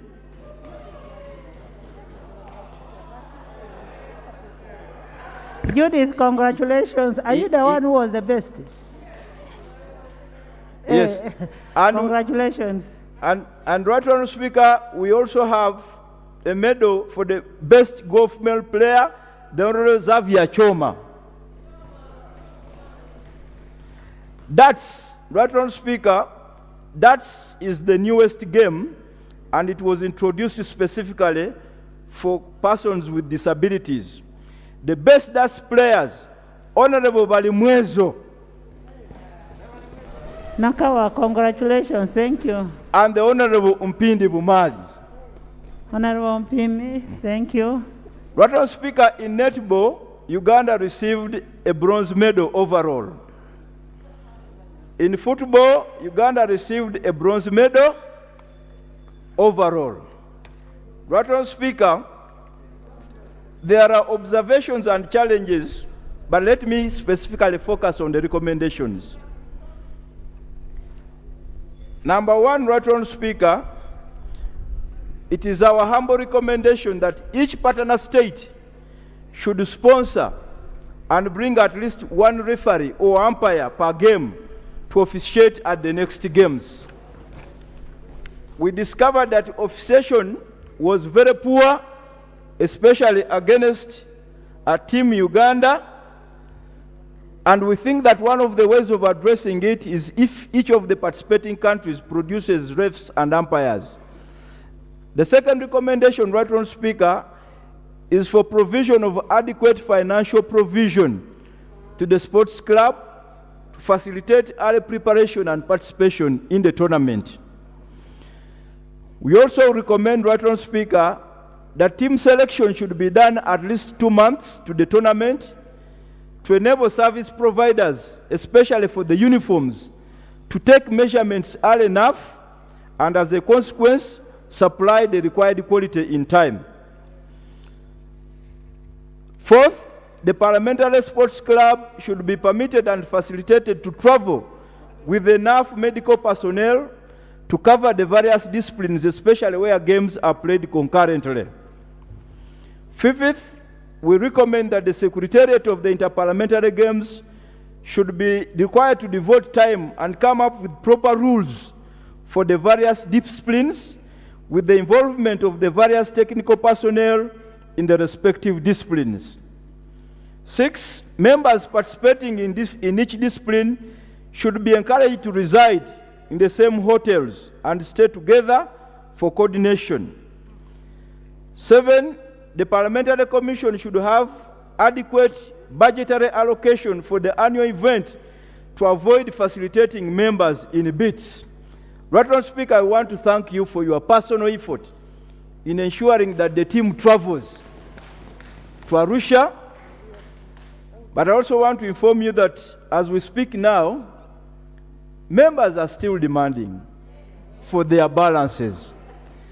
You don't know the amount of pressure I have, but I also want to tell them that I am putting a lot of pressure on you, and you have really promised that this matter will be considered.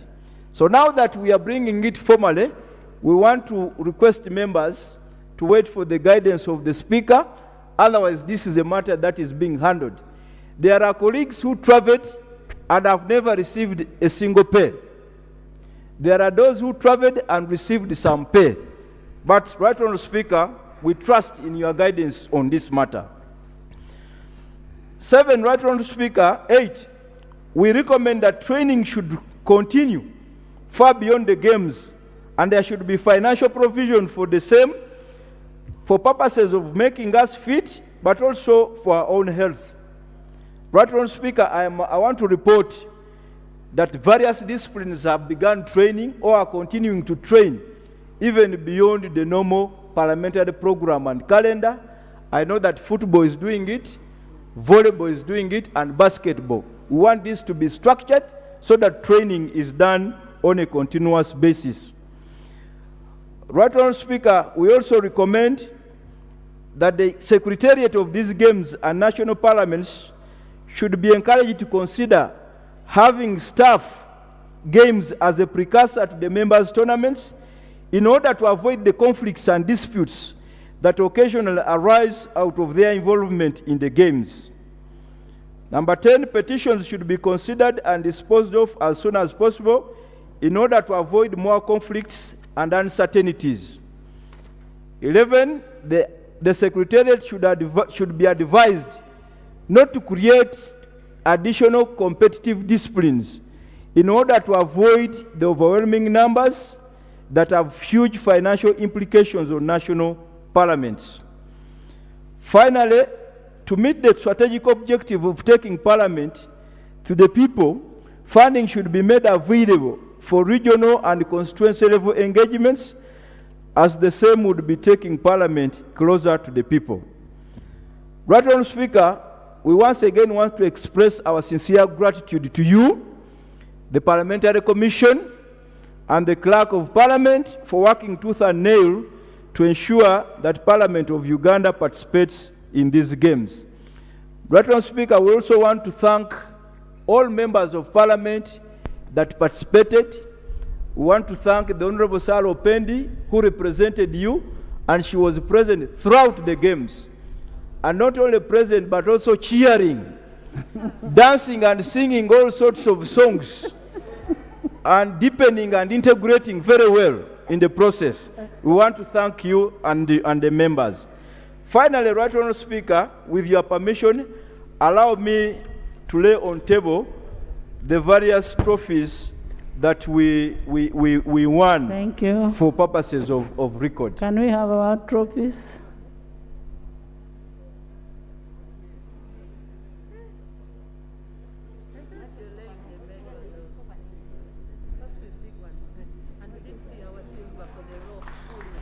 Thank you, congratulations.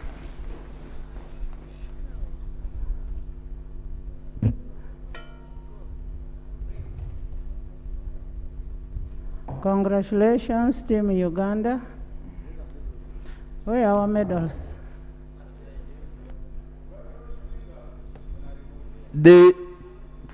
Because this is parliamentary property, yes. The medals were individual. They were passed on to holder. But for purposes of accomplishing this, I had requested the colleagues who had medals to bring them for record purposes, but they will be returned to the individuals. Others, the trophies, Right Honourable Speaker, are for you, are for Parliament, are under your custody. Right Honourable Speaker, this trophy here is the athletics trophy, which was given to Team Uganda as the best overall team. Thank you, athletics. This particular one is one which was given to the best golf team for the women. Golfer, thank you so much. This one, Right Honourable Speaker, was for the athletics, the overall trophy for the best team Uganda. Athletics, thank you. This particular one, Right Honourable Speaker, is for the best women athletics team trophy. Thank Team you. Uganda. Thank you. Right Honourable Speaker, we also had this is a special category which was given to Honorable Carol Kamsime for the longest drive in women golf. Honorable Carol Kongs. It is here. I want to request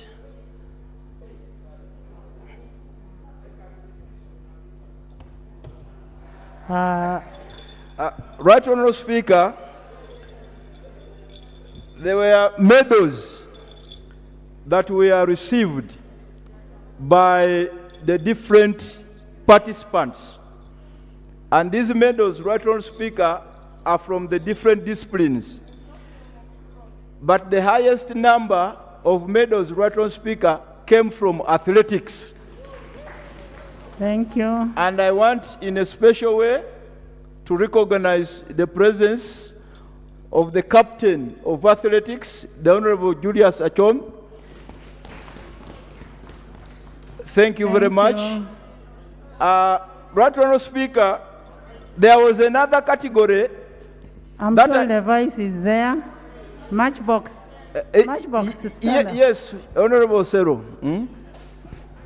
Right Honorable Speaker, there was a category of veteran athletes, 50 years and above, where the Honorable Elijah Mshemeza and the Honorable Alero Tom Azza participated, and Honorable Azza emerged the best in that category. Congratulations. And he has medals in that regard. Right Honorable Speaker, the athletics team over and above the medals and trophies have a group photo where they are, both the ladies and the gentlemen. Which group photo I also want to lay Right Honorable Speaker at this table. Thank you. The Honorable Amero is whispering that we need a medal for COVID. I am not going to say it because I don't have it. But Right Honorable Speaker, I want to thank you once again, and I want to thank colleagues for the spirit exhibited. There were challenges, as I highlighted in the report, but Right Honorable Speaker, going forward, we'll be able to address those challenges. I beg to submit. Honorable members, I want to thank you so much. I want to thank the team that went. We are not going to subject this to debate.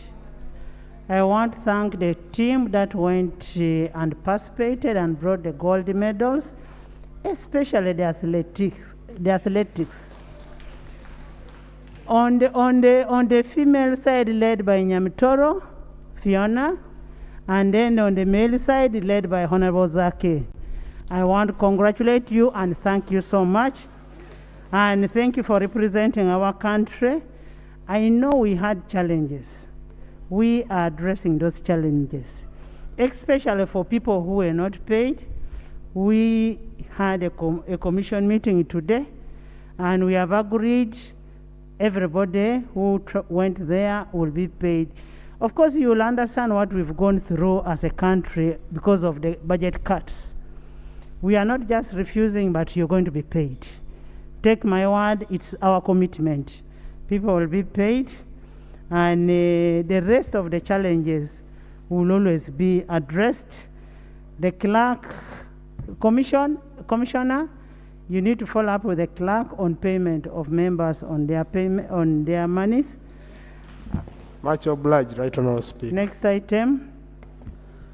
Item 4, statement by Minister on the shooting incident of number 68055, PC Mukebezi Robert, a traffic officer by UPDF soldier, Corporal Babangida Bashir Mango. Honorable Minister of Internal Affairs, Lop.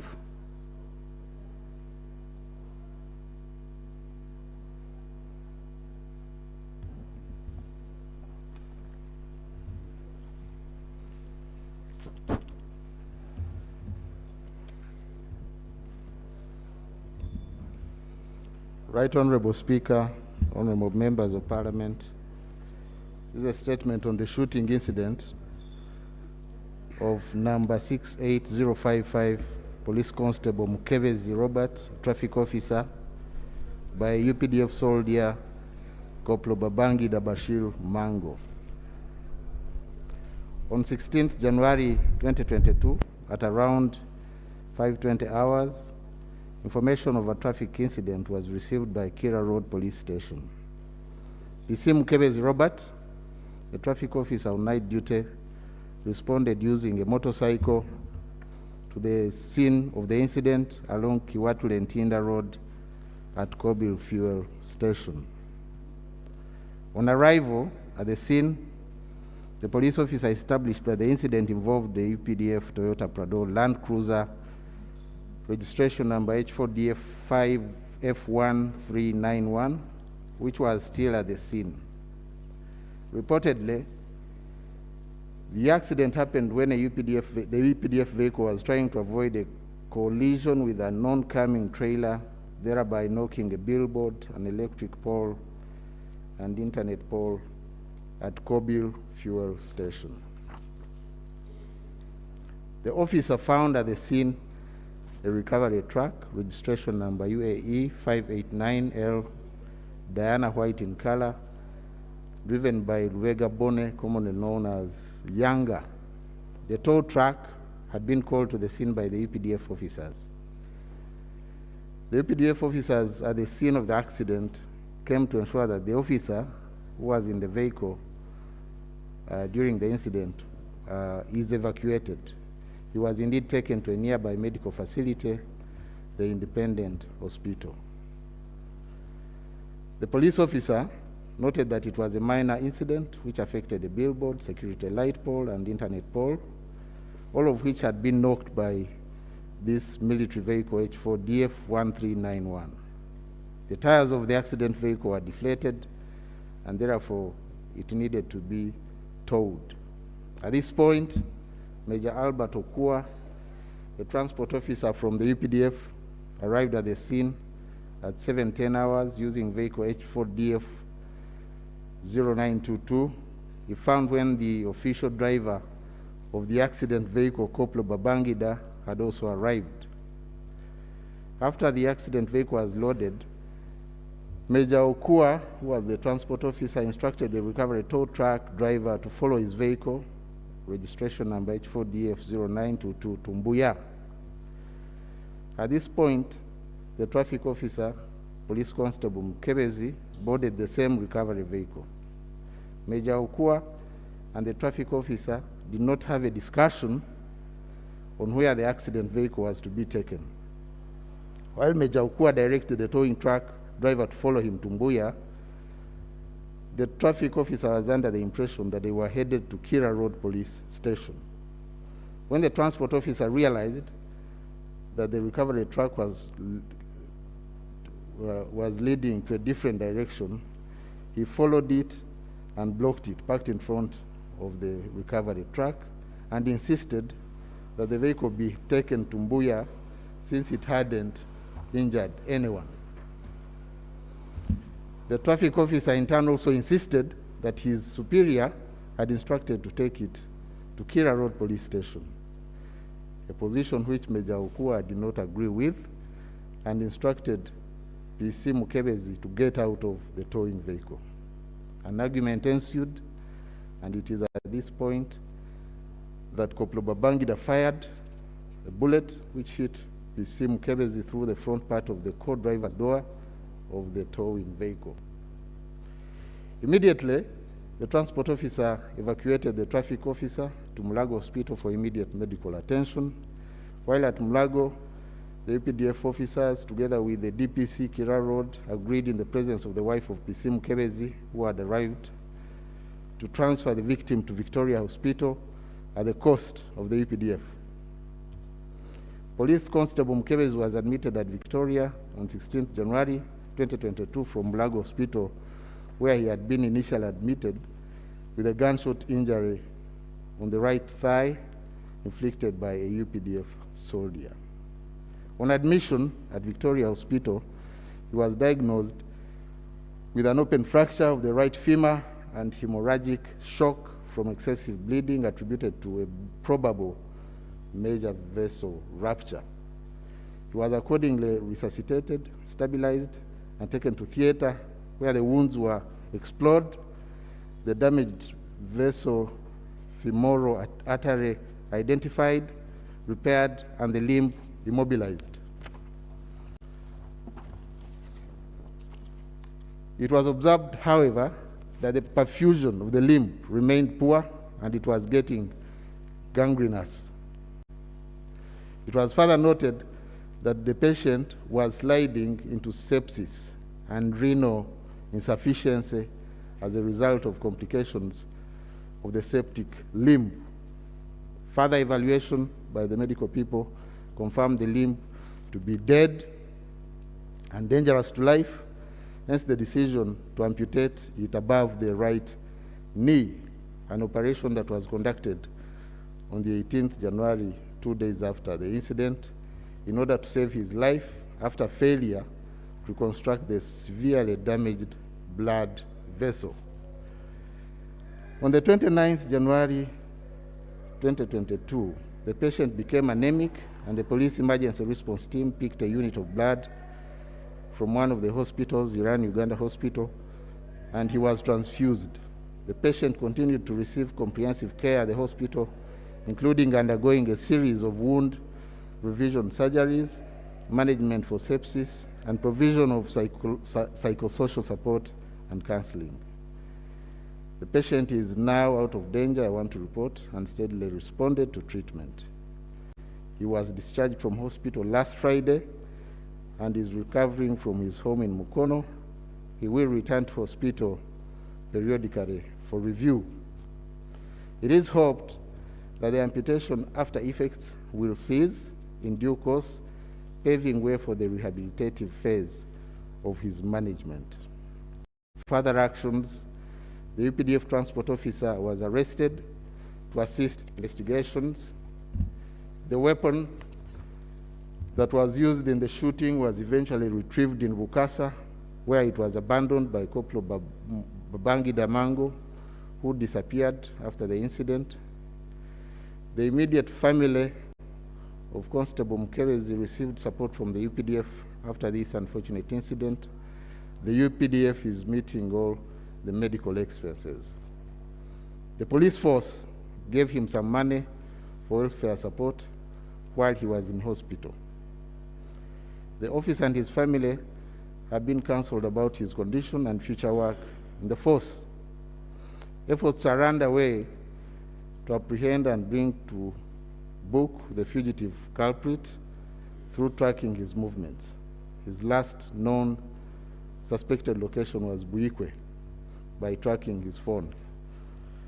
The Ministry of Internal Affairs and indeed the Uganda Police will strive to ensure that the victim gets some form of restitution for his life-changing injury, including getting an artificial limb and some compensatory assistance, working with the Ministry of Defense and the UPDF. I beg to submit, Right Honourable Speaker and Honourable Members. Thank you, Honourable Minister.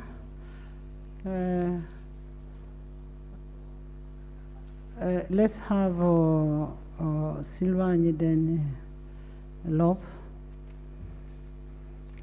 And when you talk about organizing the compensation, getting the artificial limb, when is that? You're not giving the timelines. And what is happening to the family? Is police assisting the family of the police officer? Yes, Solomon.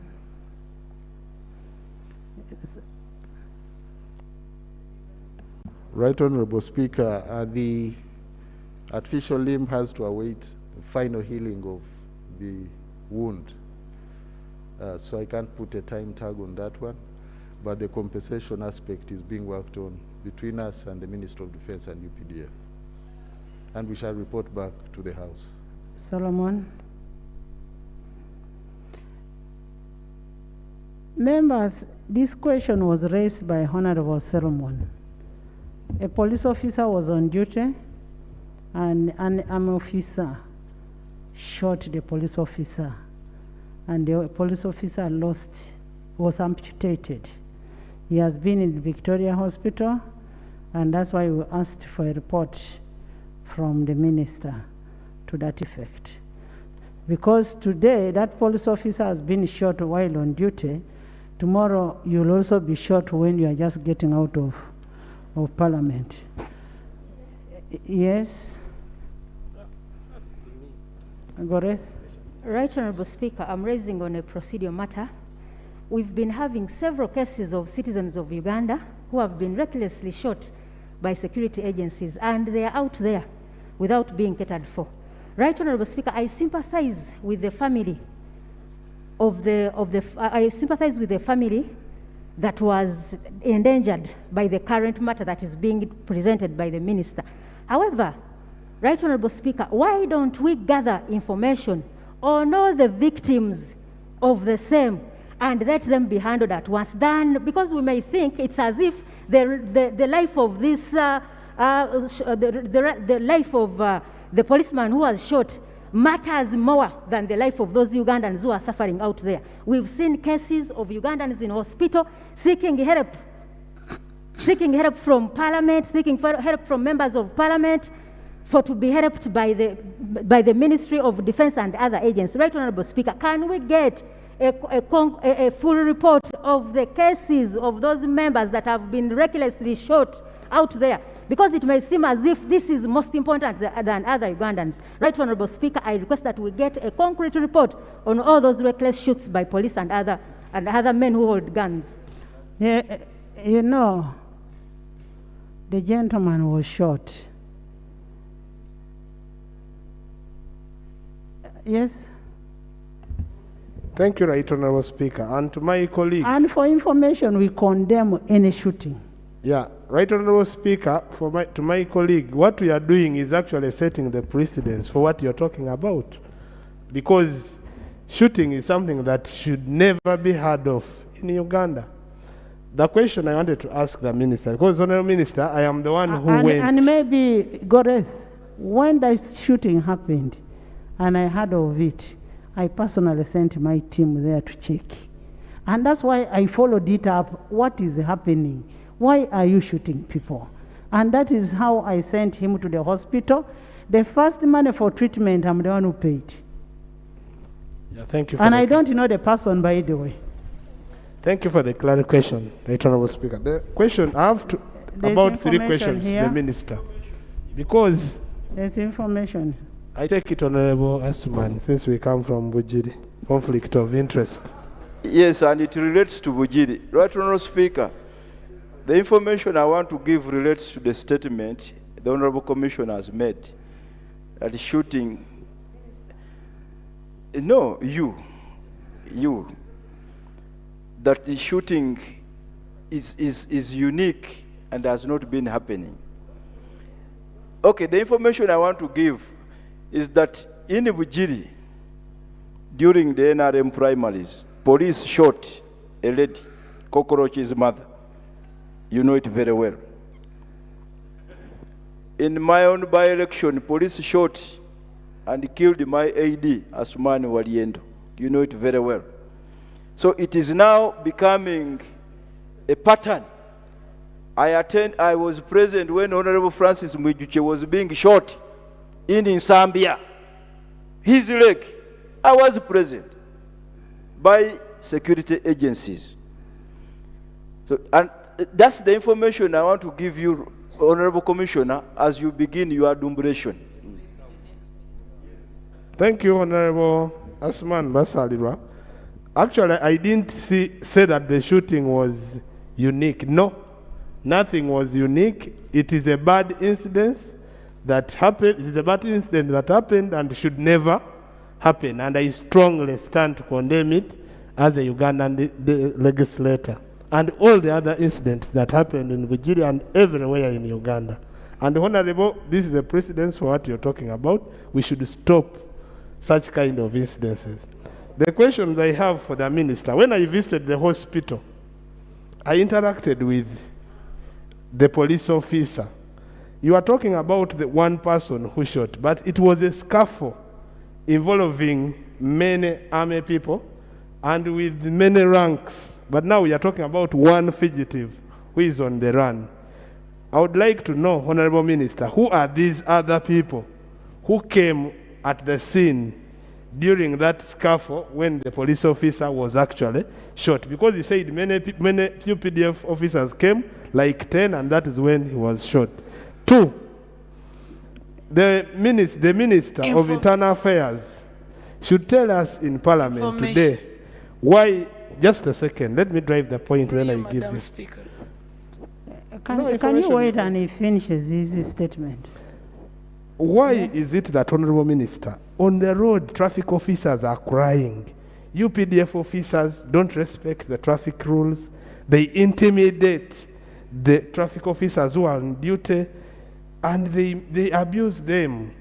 Is it something that you cannot control as a ministry? That is a question that you should answer. Then 3, and maybe lastly, I know that other members will come in.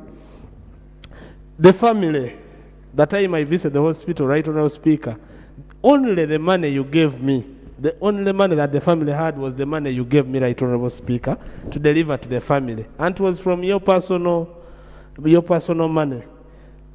How long does the UPDF take to respond to such?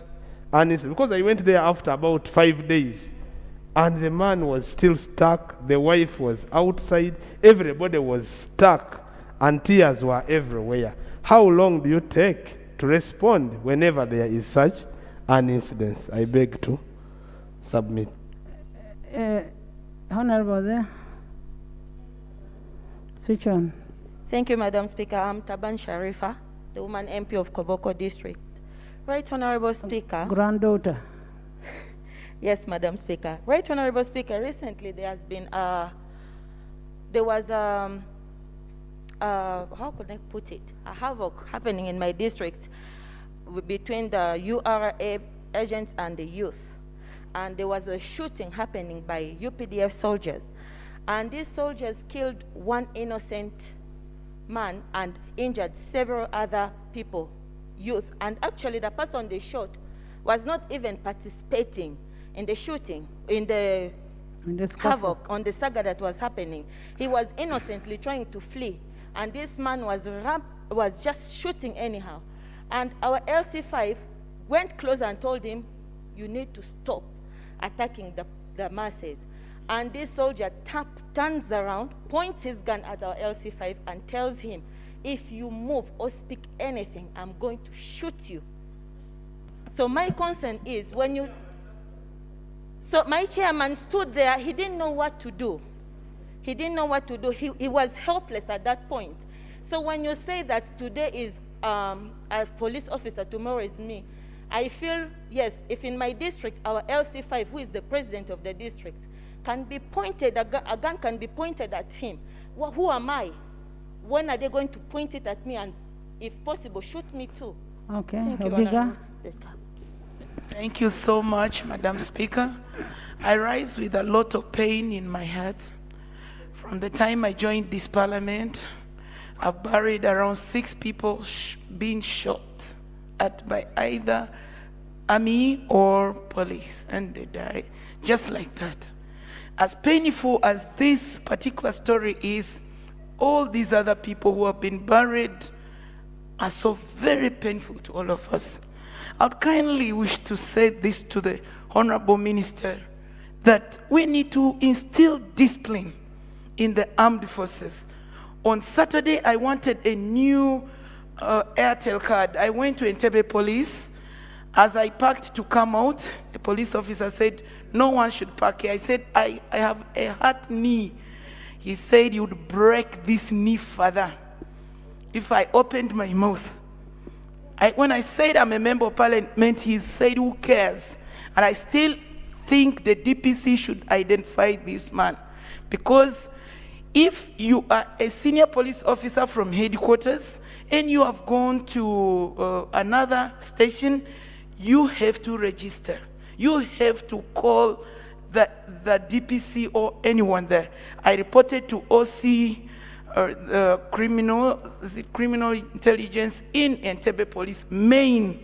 So, Madam Speaker, I'm just here saying that all other souls matter. Not only that, there is grievous suffering in this country. Torture is like nothing.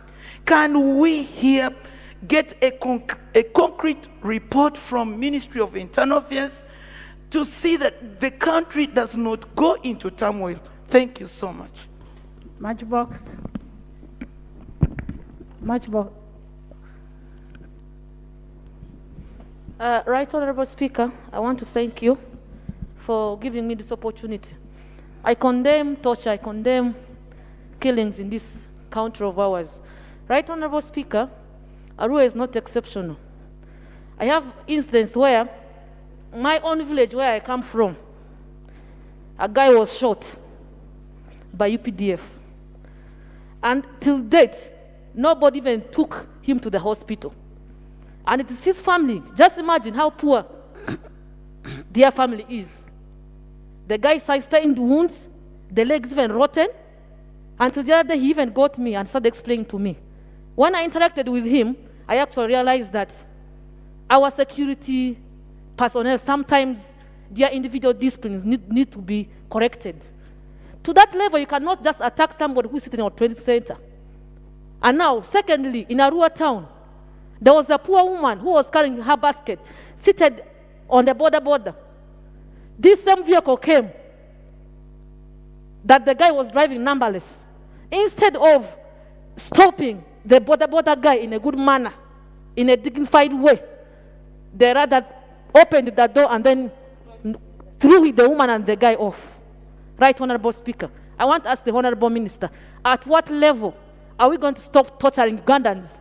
Are we going to stop killings in this country? At what level? Are we not tired? The people who are killing have families. Those are our brothers and sisters. They also have phones. They also have souls. Just imagine, today you are killing somebody's daughter or son. Tomorrow it could be yours. How would you feel? You think yours is very painful. How about for other families who do not even have voice? Who is going to speak for them? We are here to speak for them. We should condemn killings. Does not matter whether we are in NRM or opposition. Does not matter. Killings should be condemned in this country. Thank you.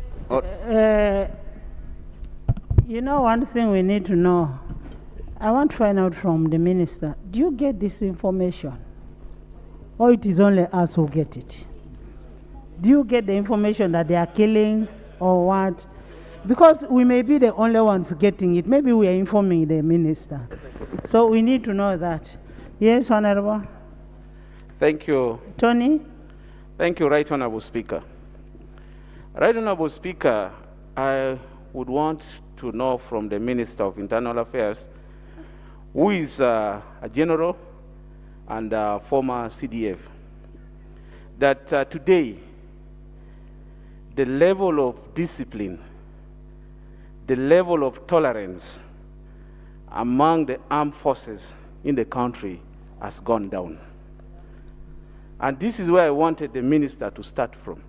Just like the speaker asked, do you also get this information? Right, Honorable Speaker, I would like to see this, the minister, Defense and Internal Affairs, sit down and they craft a way of saying that the arrogancy, the I don't care attitude, the believing they can do anything within the armed forces is dealt with. Right, Honorable Speaker, we are here and you know most governments failed in this country because they had failed to control the army and the police. And Honorable Minister, this is a question that you should give us a report of your finding why today the armed forces are behaving like that. And yet before, the UPDF had a good name of discipline, of respect of civilians. What has gone wrong, Honorable Minister? I think this is the question that you present to this country and find out what exactly is going, because it is continuous today, the next day will happen like honorable members are being harassed. Right, Honorable Speaker, I believe this country would need an explanation as to why things are changing in the hands of the armed forces to this extent. Thank you. As I was growing up, I'd always known that defense was the most disciplined forces. And I don't know what is happening. Then we come like this. Yeah, thank you so much, Right Honourable Speaker. I'm seeking two Stevens clarifications from the Honourable Minister. And I want to thank you so much for the report. Clarification number one, Honorable Minister. We have already observed that the UPDF does not respect police officers. Is it because of the integration of the UPDF into police that UPDF finds no moral obligation to respect police? That is clarification number one. Number two, you have raised all the points in your report. We wanted to know from you, what other punitive measures are you putting in place to ensure that such occurrences of shooting fellow members in the forces does not occur? Because it appears as if it is becoming normal, including fights. Thank you so much, Right Honorable Speaker. William, Jonathan, Christine. Thank you so much, Right Honorable Speaker and colleagues. I want to thank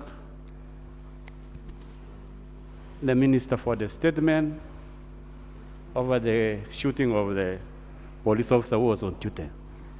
But I want to add to what my colleague here said. In fact, my temper is raised when they talk about killing. See, on October, I raised an issue of national importance here, where the officers from Wildlife Authority have been killing my people at will and any time that they feel it is necessary. In fact, right now I'm paying school fees for almost 10 children whose parents were just killed by these officers who are protecting the forest. And now it's about 4 months, there is no report in the house. And these are women with very many children. Their husbands were just killed even when they were doing nothing wrong. They have never arrested. They may be taken if they are found on the wrong. These officers are just controlling the forest. They cut trees, they sell, they rape women, torture others. In fact, I'm almost wondering whether we have a... Madam Speaker. I want to thank the government for... Procedure. Madam Speaker. Yes. Sorry to interfere, Honourable Member. Yes. Honourable Member, I was just seeing on the screen, they are showing him as a Boalu, Honourable Boalu of Soroti, City West. Yet Honourable Boalu is seated, is not talking. So the people who are doing the camera should give the correct name. He's called Chemonges William from Queen. Chemonges, you can finalize, then Boalu will come. Thank you for correcting that, my honourable colleague. I think it's a high time we really agree as members of parliament, and we set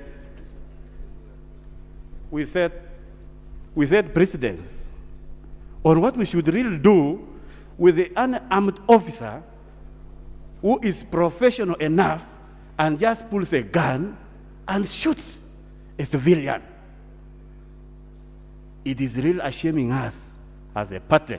I'm NRM 100 plus 1%. But the killing by trained officers should stop today. Or else we should all fight. In fact, in my area, I have told my people that if such a thing happens again, I will live here, we will all go to the bush, we will all attack we shall attack these posts, the war officers' posts. We are not going to leave them.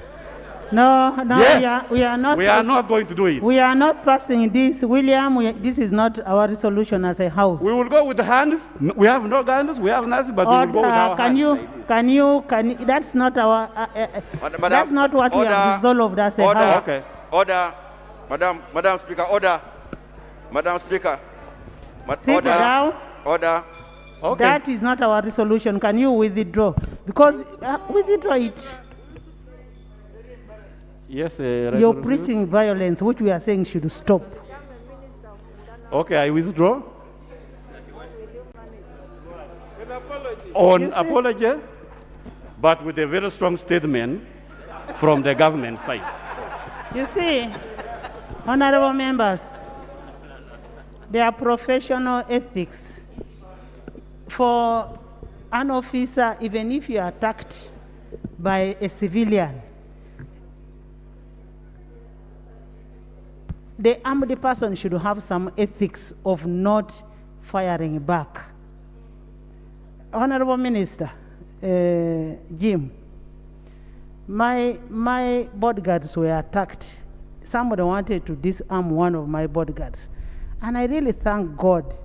If I was recommended for promotion, that officer should be promoted. He desisted from even shooting one bullet. And that is what people should do. Why would you shoot a person who doesn't have, who is not armed? The best thing is maybe to get away. Now, that police officer, why was he shot? Most of these people, like the LOC5 was said, talk and we finish you. How? William, Jonathan. Then, there's a procedural matter here.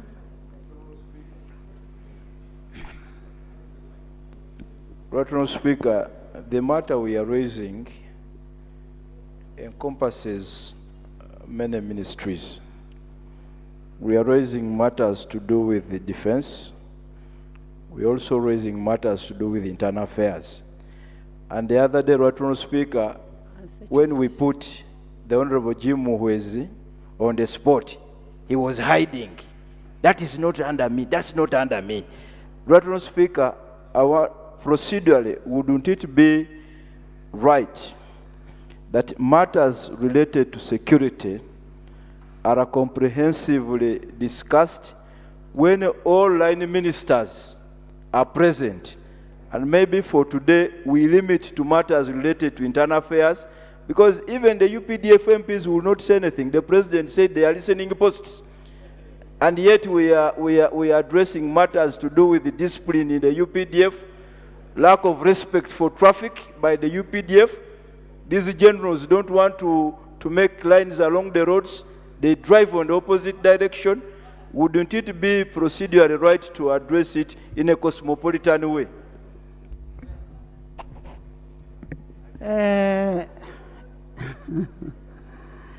I've seen a Minister of Defense here, and the Minister of Security is here. Minister of Internal Affairs is there. Yes. Thank you very much, Right Honorable Speaker. Let me make it categorical clear that I never hid when this matter by the leader of opposition. No, why are you accusing me? Stop behaving like you are from Bugiri. You mentioned my name, I have to respond. You don't start you're not looking after cows. No, he did not hide. He was there. No. No, please. You're out of order. You're making noise, my Thank you very much, Right Honorable Speaker. The main point I want to make, as you have heard, Right Honorable Speaker and honorable colleagues, these cases being reported are from UPDF, from police, from even Uganda Wildlife Authority. They are from different security forces. These are individual criminal acts which government condemns, and anyone found culpable. Honorable Minister. They are punished. Honorable Minister. Yes. They are individual acts. Do you have a number or the list of people who have been killed on a daily basis? Yes, we have all do you have the people who committed the act? Many of them do not come here, but they are arrested and No, punished. I am asking you, do you have the list of those who Yes, committed we the can act? produce the list. What action have you taken on those We persons? take them according to the law. They are punished. Some people have been shot. Yeah, firing squad. When they commit crime. Honorable, Procedure. Honorable Minister, Procedure. can I have a list in my office of those people? We look at it, compare with what we have, and then after that we lay on table. Much obliged, Right Honorable. We are going to consult the relevant ministries to produce all these lists, and we produce them in Parliament. And the action taken. Yes, Right Honorable. How much time do we give you? I am asking. I am giving you 1 week because you already have it. Okay, much obliged. Yes, Jonathan. Jonathan. Right Honorable Speaker, the President of Uganda, General Yoweri Museveni, is on record directing the security organs to stop killing and torturing Ugandans. Is on record. But day in, day out, Ugandans are being killed, Ugandans are being tortured, others are being detained without trial here in Uganda. Now, we want to understand, Madam Speaker, is it the commanders? Is it the president? Is it who? But now, by the time the president comes out and directs the commanders to stop killing and torturing people, who are these people who are torturing us? I am disturbed, Madam Speaker. The other day, the acting minister of Justice and Constitutional Affairs came here, the Honorable Muruli Mukasa, and he said they have a list of people who are detained in different detention centers in the country. But he went ahead to say that they are looking for the perpetrators of these killings, of these tortures. I ask my question, if you have the people that are being tortured with you, who is torturing them? You cannot come and lie to Parliament. You have the list of people who are being tortured and the centers they are in, and you don't know people who are torturing them. This is who is lying who here. Minister of Security, the Honorable Jim Muhwezi, you have been in this country for a very long time. You have been in and out of government. When you are in out of government, you know how bad it is, how painful it is to be out of government. At least you have been in and out of government. When you are in Luzera prison, when you are detained in Luzera prison, you know how painful it is to be in prison without trial. I remember you cried and said it was persecution. What about others who don't have fathers? The Honorable Minister, we need to stop killing our people with impunity. It is not correct. If we are going to continue killing people like this, the trigger-happy boys, the trigger-happy security officers, Madam Speaker, must be brought to book. Because if this continues, it is not good for the government. People out there will continue saying it is President Museveni who is doing this, yet it is the errors of a few individuals in security. If Honorable Jim Muhwezi, I want to request you, if you cannot tell us the people who are killing Ugandans, if you cannot tell us the people who are torturing Ugandans, why don't you even resign? Of what use is it for you to continue being there and people are dying? I thank you. Honorable Jim, you will respond. Let's get from... Yes. Honorable Jim. I have a right of response. Honorable Jim. Honorable Jim, you sit. Honorable Jim. Christine. Honorable Jim, you will respond. Thank you for the opportunity, Right Honorable Speaker. I understand that we are coming up with resolutions and proposals to ensure that this does not go ahead. But we already have affected persons. And the Speaker has already started contributions. I inform you, Right Honorable Speaker, that the rest of the affected persons, it is us, honorable members, who are footing the bills or paying school fees and looking after those families that have been affected. So, as we look out for these affected persons, especially health-wise, the families behind them are suffering.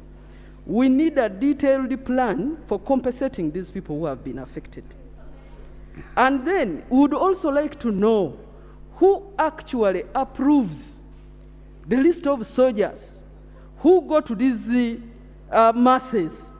In Chiboga, whoever wants to evict people comes with soldiers. And they just settle in front of your courtyard and say, anybody here will be trespassing. And people get lost. So why do we subject soldiers who are ready to kill on the flesh, who are ready to shoot directly, to go direct to our people? Who approves those lists? So we are here to inform you that let's also get a point of reporting where people aggrieved in this manner can report. Otherwise, we have a lot of cases suffering with a lot of expenses to this family. Thank you, Right Honourable Speaker, for the chance. Thank you, members. It is an agreed fact that there are killings. And the killings are by officers who do it carelessly. We now need to look at what do we do? What is the solution? How do we stop this kind of killings? We need to know who are those people. How do we bring them to book? And that's why we have said you should lay on table that Malende. Thank you, Right Honourable Speaker. Shamin Malende, the District Woman Representative for Kampala. I have a point of clarification that I need to seek from the Honourable Minister, and it is in respect to the fact that what measures are being taken by the Ministry of Internal Affairs, Ministry of Defense, and Ministry of Security to address the issue of misuse of guns in Uganda.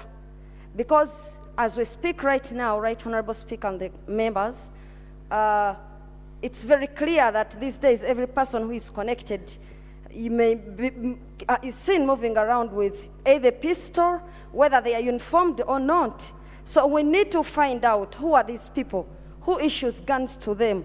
Is there a system that is being put in place to either recall back all the guns that are in circulation so that we can use it as a remedy to avert this crime? Thank you, Right Honourable Speaker. Yes, Kavanda. Then Mujuche. Thank you, Honourable Speaker. Thank you very much, Right Honourable Speaker. We are Kavanda the man.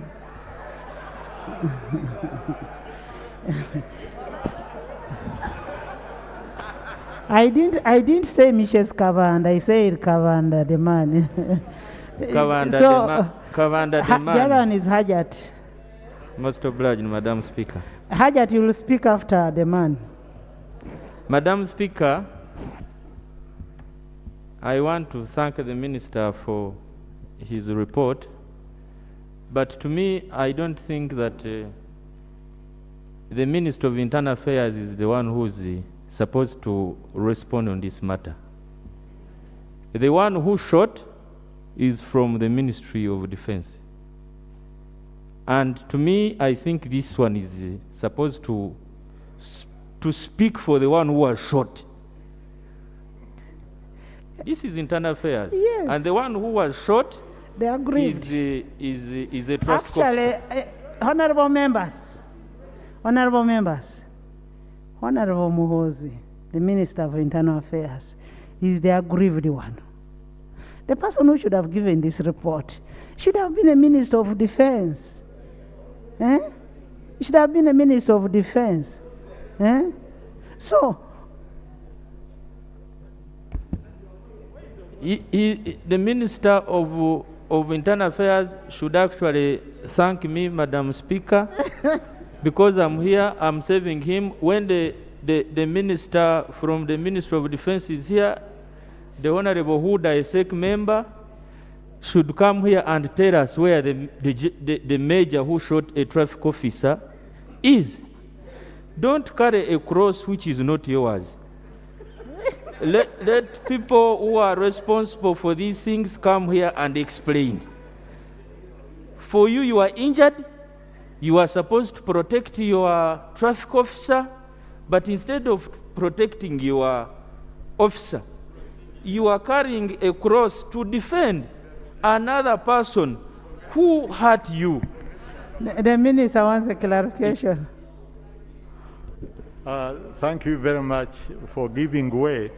The information I want to give is that while it is the defense, the UPDF, who committed the crime, the investigation of crimes is under Internal Affairs, CID, and that's how the Minister of Internal Affairs is reporting on what happened, what was investigated. Is this an interministerial document from Defense, Security, and Internal Affairs? No, I think when the what David is telling us is what happened to his officer. Yeah, but he's reporting also now on the for us, action we that was taken.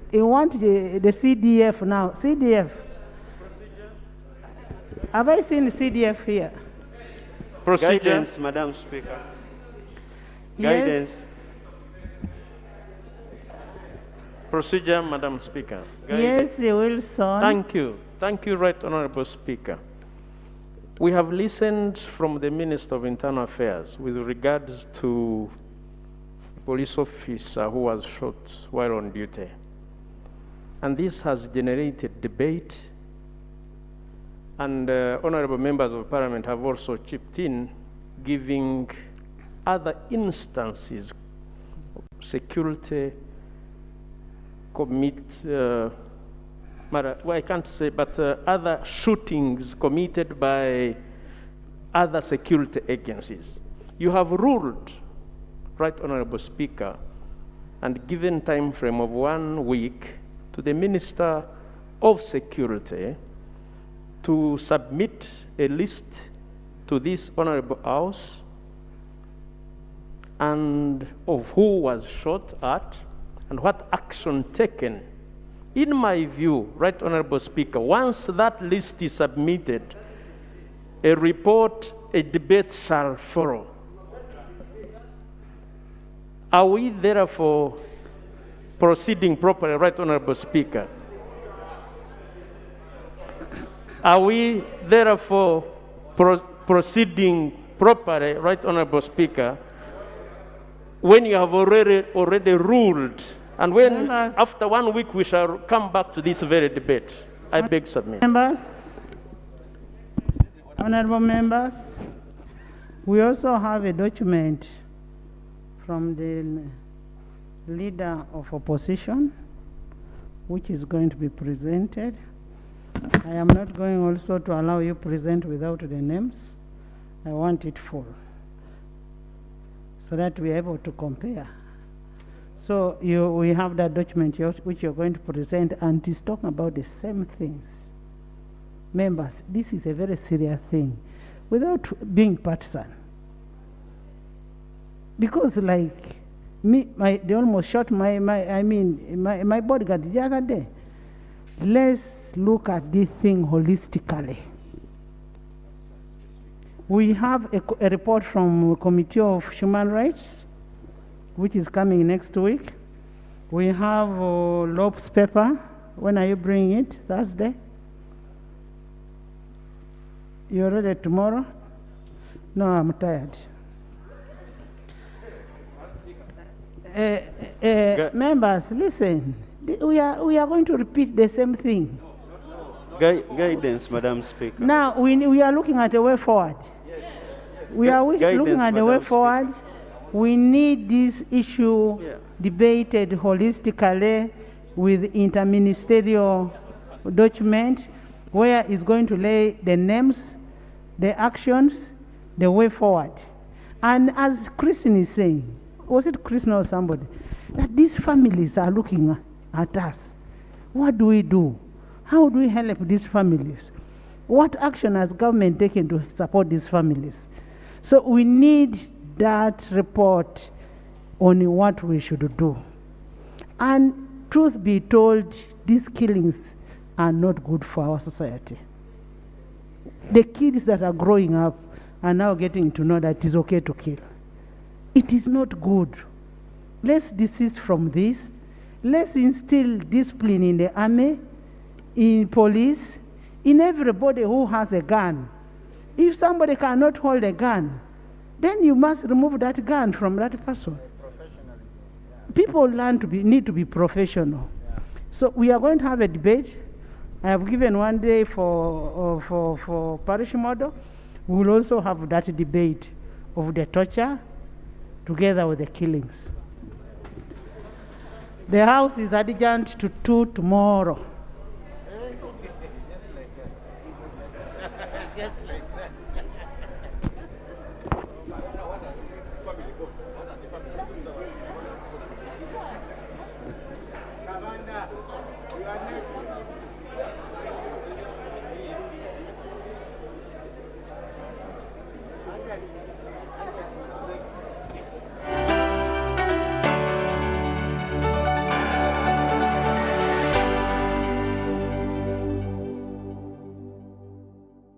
Also have enough air. It is intellectually engaging. And you can only become a leader when there are problems.